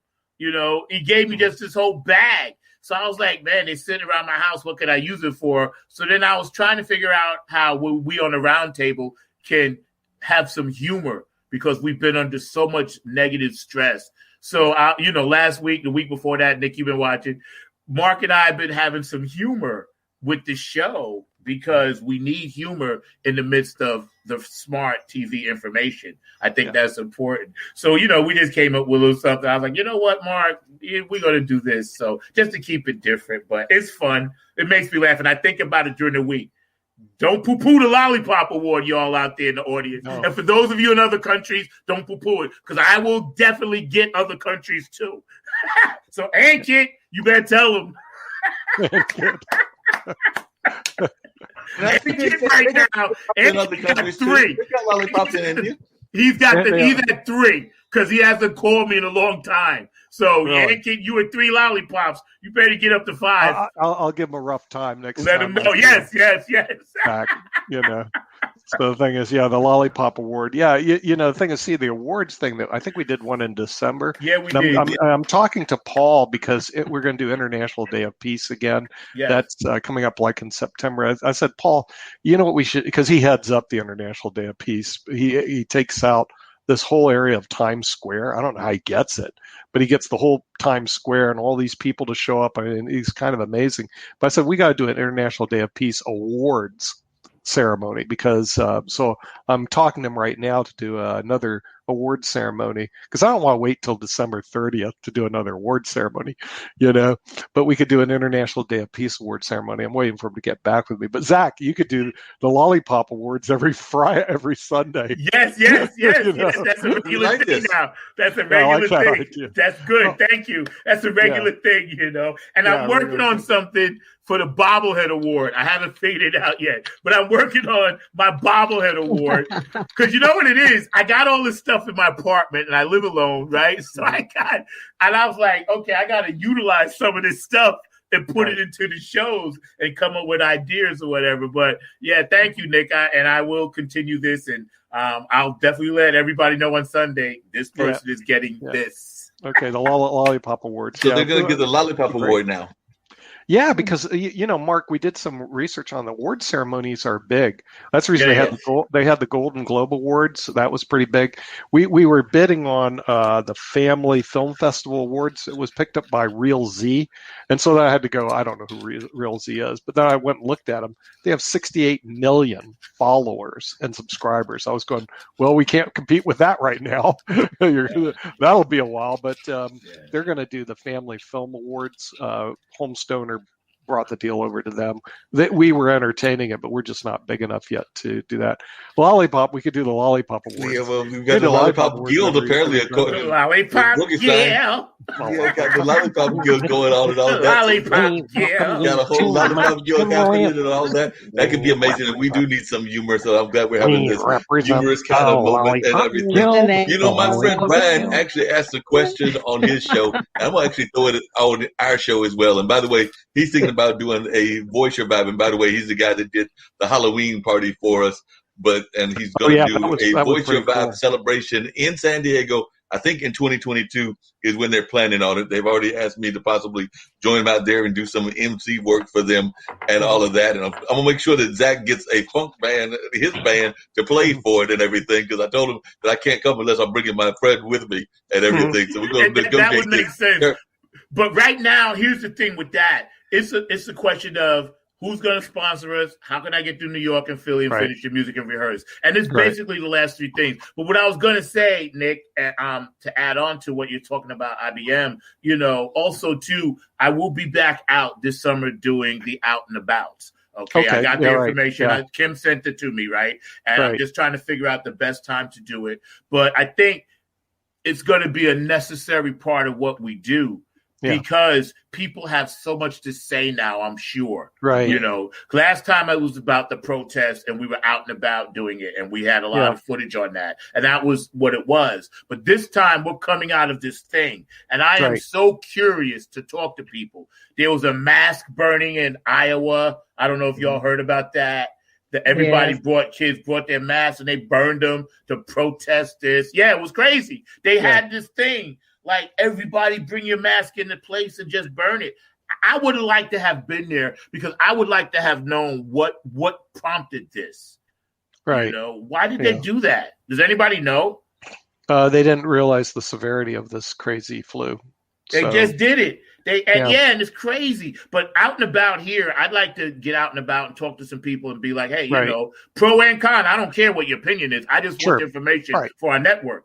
And I'm going to start that probably next month. Once it gets a little bit warmer, I'll be out and about. Once a week, I'll be out and about. So I like doing that. That was fun. Yeah, and Zack does a great job of the out and abouts, and I'm looking forward to hearing more of these out and abouts that Zack does, because he does a masterful job of that. One of the things that I was going to come back to what Brian was asking and this is for everybody here, the question he asked was everybody's favorite cereal growing up and also their favorite cartoon. So I'm going to start with you, Brenda. What is your favorite cereal when you were growing up, and what was your favorite cartoon? Brenda? Did she freeze up? She might have frozen up. Oh. She might have. I'm not sure. Brenda, you there? Hi, Brenda. She might have froze. Probably. Not sure. It's possible. I'll pop her out. I'll pop her out and ask Zack and Nick. So, Nick, I'll start with you. You're the big boss. So, what was your favorite cereal growing up, and what was your favorite cartoon? I liked Life cereal. I used to eat Life cereal all the time when I was a kid for some reason. And the cartoon, well, that was Rocky the Squirrel and Bullwinkle.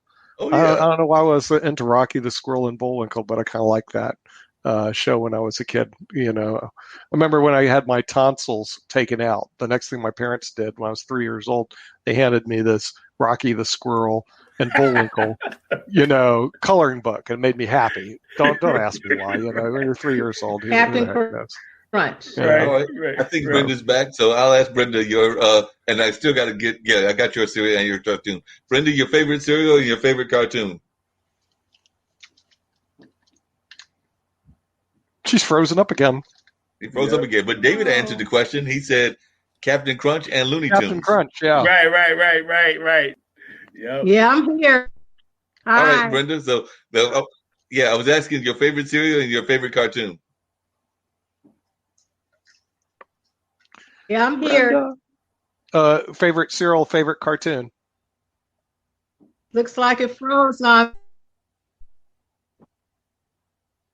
I think she's having tech issues. Yeah, but I'll jump in. My favorite cereal. It's close, man. It's close. Captain Crunch hung in there for a long time, man. Right. I was like, but see, Frosted Flakes, that was my side piece. You know what I'm saying? I was married to Captain Crunch, but every now and then I would cheat and get Frosted Flakes. I would go, and that's my side piece. So I'm gonna leave it at that. But Captain Crunch, I was, man, oh man, I could eat a box full of that. I used to eat a mixing bowl full of that. My father, because when you're a teenager, my father used to be like, boy, you just eat this out of the house. And I would just gobble that stuff down. Captain Crunch, my side piece, Tony the Tiger. Favorite cartoon would have to be Space Ghost. Oh, I remember Space Ghost. Space Ghost, right. And he's flying. Space Ghost was my boy. Because I got all the elements. I got my E.T. space stuff in there. I had my scary, ghostly stuff in there. And he traveled to different dimensions and places. So Space Ghost, Johnny Quest, again, was my side piece. Love Johnny Quest. But Space Ghost, favorite cartoon. Captain Crunch. All right, well, I went with Kellogg's. Kellogg's, Tony was in all day long. I had to have some Tony the Tigers and the Kellogg's and all of that. So that would be my favorite cereal. If I had a side one, it might be a little bit on the Raisin Bran side and all of that. So I know those are two different flavors, but I did like getting those raisins and all of that. So those would probably be my two and everything.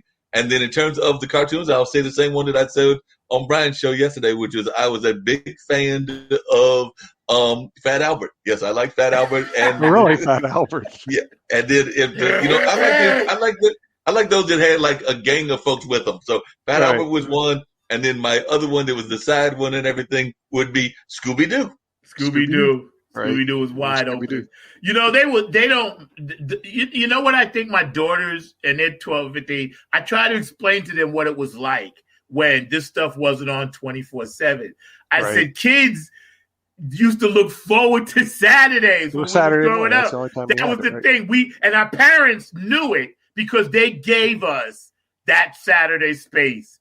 They didn't have to worry about where we were. They knew, okay, these kids are going to be in front of the TV or with magazines. And it's different now. I think kids miss out on how Nick and Mark, how we grew up, and there's nothing against the times. I just think that they miss that wholesome, carefree, just like, oh man, I can't wait for this. Because at Christmas, we didn't see toy commercials all year long. You only saw them at Christmas time.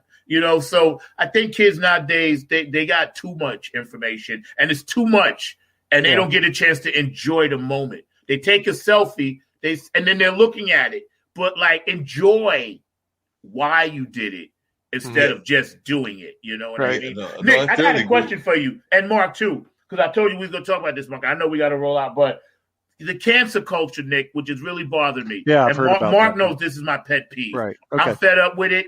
I've had enough of it. I'm sick of it. And I can't take, and believe me, anybody that's watching, I support every thing out there, from child abuse to women being abused to whatever, cancer, whatever. My dad and my sister died of cancer. So, but what I'm saying is I don't want to have to try to seek my entertainment and enjoyment and constantly be bombarded with ribbons, with this, with that, with this. Can I just, as a human being, sit down for 3 hours and watch a football game without seeing all the pink cleats reminding me of cancer, gloom, and doom? That's all I'm saying. See what I mean, Nick? It's just why constantly remind me of gloom and doom? Can I escape it for a second? Please give me a break. Right. Well, it actually ties back to what you just said earlier about the TV that we watched as kids, because I agree with you about the Saturday night cartoons and everything. But the other thing that I remember is that there was another time frame that we also had as well. And I knew that generally, even when my folks had their radio station, I was probably going to be home watching TV, I say between the hours of 3 and 5, because I was right after school, and that's also when those kid-oriented dramas were on. And by that, I mean like the animated version of Batman or the Wild Wild West and everything, which is, even though it was a Western, it still was geared to the way they did it in kind of a cartoonish form toward the kids and all of that. So there was a number of those shows on that you knew that you were going to be locked into from about 3 till maybe around dinner time, around 5 or 6 and something like that. But immediately after school, and there wasn't a lot of these kind of there were pitches, but the pitches happened like once a year. I mean, we all knew when you were going to get the what's my guy, the Jerry Lewis and his campaign. But that was a once a year campaign, and the same with a number of the other campaigns. Right. Yeah. And even UNCF was once a year. It wasn't done like, you might get the ads a little bit during the course of the year, but the big event was once a year. So a lot of times they were. Yeah, and it's not that we're not aware. It's not that we don't care. But some of us just need a break. And I'm not saying, can I just please? Because there would ribbons for this, ribbons for that, ribbon, right? But the ribbons ain't doing nothing. Let's do something, And I got a cup that I keep with bracelets and ribbons and all of this stuff, right? I keep it all because it means something to me. So anybody watching, you know me, I care about it. But sometimes I just want to watch the game. Right. That's all. Yeah. Can I just do that? Can you watch the game? Yeah. Well, the thing is, I think we live in a world of change and fast change. One thing I remember when, of course, I remember when television wasn't even running 24/7. I'd have to watch, and we're off the air at 6:00, and then from 6 till tomorrow morning at 6, there was no programming. And then everything I saw was in black and white. There was no color TV. And I remember when that thing came out. Things keep changing. And then the football was on CBS or NBC. Then Fox came and got a contract. I don't know if you know what's happening right now. Amazon is buying the NFL contracts away from CBS, Fox, and everything. But remember, Zach, here's the thing that's going on. That's one reason I want to shift a lot of us to OTT programming, what we're doing. Here's the thing. The buying power, that collective buying power, like what Netflix has, their buying power is $12 billion. They allocate a certain amount of their income to purchasing content, $12 billion a year, to the point where they went to where, we run our program in Nigeria. They went to Nollywood and put out $100 million just to buy programming. Then they went out to South Korea for another $100 million. I mean, they allocate $100 millions like they allocate capital like there's just no tomorrow. So Amazon, who developed Amazon Prime, started their OTT. They've developed so much capital. They say, well, no problem. We're going to buy exclusively the NFL contract away from the majors. Wow. And that's what the majors are saying. Fox is going, CBS is going up because they're relying on advertising, where Prime has OTT, they have advertising, they have sponsors, they just have a huge pocketbook. And so they're going to use, I call it financial muscle, to basically, I know, Mark, just watch. But Nick, watch the NFL on I'm trying to figure this out because I'm thinking about the average person. If they've got TV, they have ABC, CBS, NBC, they've got the major networks. Yeah. I don't know that, I know a lot of people have Amazon Prime. I've got an Amazon account, but I don't know that there's I'm just, as I'm hearing you talk, I'm trying to think, are there enough people with Amazon Prime for them to have the numbers that, say, the networks would have? That's what I'm trying to figure out. Well, remember, they have numbers, but they also have they have subscribers. Right. They just put out the new Coming to America. Yeah. I know that. You couldn't get it on Netflix. They jumped over Netflix and got it. Right. And it just came out last night. Yeah, and see, the thing is, Amazon Prime and Netflix have big budgets to purchase programming. I mean, like I said, when I look at those, I go, who cares about all the small network? No one can compete against these two behemoths that have unbelievable amount of capital. But at the same time, even though they have a lot of capital, they can be very selective. There's a huge amount that we looked at, like in the movie industry. There's 3,000 film festivals, and most of the films, and these producers put their blood, their sweat, their toil, everything, putting together a great film. If they get rejected by the big three, they just spent a ton of money on a great film, but it doesn't ever get shown. It sits in the can, and there's literally Zack, there's thousands of them out there. That's one reason we're starting a movie channel. It should be launching by October, that we acquire these movies and run a pay-per-view and give them a chance to monetize their movies, because otherwise, what happens? They sit in the can. And some of them are pretty good movies. They just they didn't, if it's almost like this. If Amazon and Netflix don't pick you up, okay, today, you're sitting there with literally hundreds of thousands of dollars invested in a decent movie that people could watch, and no one watches it. No way you can get your money back. It's pretty horrible. We have some guy who was doing a study on it. 1 out of 20 movies will make money. 19 of them go under. I mean, it's really, really bad. You think TV's bad? Try the movie industry. It's bad on steroids. I know the new Wonder Woman that came out had to shift. All these new movies that are coming out, they all had to pivot and shift in the middle of their production because of what you just said, Nick. Yeah, and the thing is, also on Monday, I invited Adam James back. I hope he comes back. I don't know. Hollywood producer, but you probably don't know him well as a Hollywood producer, but you may know his family. His dad or his grandfather founded a company called Raymond James, which they named the Raymond James Stadium after. Right, but it's really a financial services company. But he's a Hollywood producer in Hollywood, and a lot of the Hollywood producers, the problem because of coronavirus, nothing to produce. You can't get your crew together. You can't. We were able to do this because we were doing everything virtual, right? But we couldn't do out and about. You see what I mean, Zach? That was one of the nice programs we're looking forward to. But we couldn't do it because you had to physically go see people during a pandemic. Right. But think, the movies, they got to bring in the producer, they got to bring the actors, they got to bring the stagemen, they got to bring all these people together. Hollywood's been out of business for a year. The only thing that you're seeing are things that are in the can that have been in the can for more than 2 years. Yeah, but it might be out of the business for a while. I know we're ready to wrap up and everything. I was going to let y'all see something that I just did for the fun of it and everything, because you can make your own commercial. So I made one for the online dinner party. So I'm about to play that right now just so y'all can watch it. Yeah, I'd like to see it. Yeah. More time. That was my little quick 6-second commercial. I think it played. Yeah. Nope, it didn't play. Hold on. Let me try it again. Okay. I saw it give me the little crazy note. Right. Let me try one more time. The hardest working man in show business. I try to be. I don't know, though. You love working multiple jobs as well. So you are also. Well, he's figured out somehow to get the cameras on his car. I'm still not sure how you do that, Zach. It's a secret. That's what I figured. It's a secret. I don't know how you do that. The secret sauce.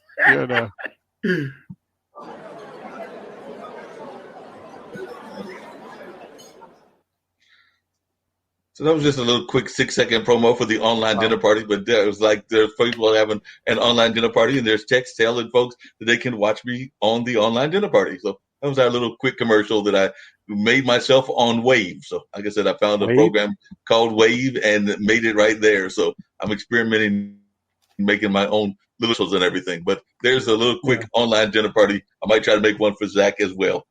Okay. That'll work. I mean, see, that's part of the technology that I really just don't even know how to work. I just go, I know it's out there, somehow it works. Gosh, there was the Mind Closet. I don't know if you saw the promo. Somebody did a great promo for Mind Closet. That was really great. It's a super commercial that Brother Mike did on that, and he's been having some great conversations and everything. Everybody from a sex addict to. Mark, I don't know who did that commercial. Who produced it? I'll find out. I'll talk to Zack. I'll talk to Ann Kidder, find out who produced it. But I watched it the other day, and I was going like, "Wow, this is a great commercial." It was from Mind Closet, and that's one of our. It was running on LinkedIn. I go, "Hey, wait, that's one of our shows on the IBM TV network." Right. It was Mind Closet, and there's so much. That's what I'm saying. The technology, but you got to know how to work it. You got to find it, know how to work it. Stuff. It's just so much more amazing that was. Well, I know years ago. Zach's got to get ready to get out of here. I've actually got to get ready to get some food. Okay. We had a great conversation. And Yeah. everything. Brenda Glad you were popped able to back. pop Hi, in. Brenda. I did see Brenda pop back in. Hi, Brenda, as we get ready to get out of here, I didn't know if you had any words of encouragement or words of positivity that you wanted to leave with folks, other than to get outside and maybe get some walking in this fine day. Because I know that even while Zach's working, he's going to try to get some of this fresh air and all of that. Mm-hmm. So any words of positivity that you want to share? And I'll start with you, Brenda, since you keep popping in and out. So any words of positivity or encouragement that you want to share? Yes, I just, first of all, be grateful for every second. You never know when you're not going to be there that second. Try to encourage somebody else while you're uplifting yourself. Great thoughts. Definitely words that folks need to be living by on a regular basis. What about you, Nick? What is your thoughts of positivity and words of encouragement that you want to leave folks? I'm glad you said that, Mark, because there is power in the positive thinking, and having you and Zack on are definitely positive people. So with that, I don't have lollipops, but I bring my own fan club, and they do want to thank you very much for being on the IBM TV network. Well, we definitely appreciate being on the network. The network has definitely provided us an opportunity to give voice not just to ourselves, but to a lot of folks that are very important to us, because we've had a number of folks that I know, not just myself, but also Zack, have had the opportunity to share their viewpoints, their thoughts, and a lot of times it was folks that might not get that viewpoint heard at other networks. So definitely we appreciate you giving us the platform to offer it to others as well. So on that note, I'm going to turn it over to Zack and see what Zack's words of positivity are, and then I might come back with a closing thought or two. Well, my positive, first of all, Kim, get well. IBM TV family, love y'all as always, and all the guests and everybody that support the show around the world. Just know that we are a global society. We all come from the tribe of Earth. Okay, we're broken up into many tribes, but collectively, as Carl Sagan would say, the pale blue dot, we are a global society. We have to think globally now. We have to reach out and pull the next person up with us and not put people down. We don't want to rise by standing on the shoulders of others. So always be uplifting. Always try to encourage people no matter what it is. And always just keep peace and love in your heart and harmony. And stay in tune with Mother Nature, and she will take care of the rest.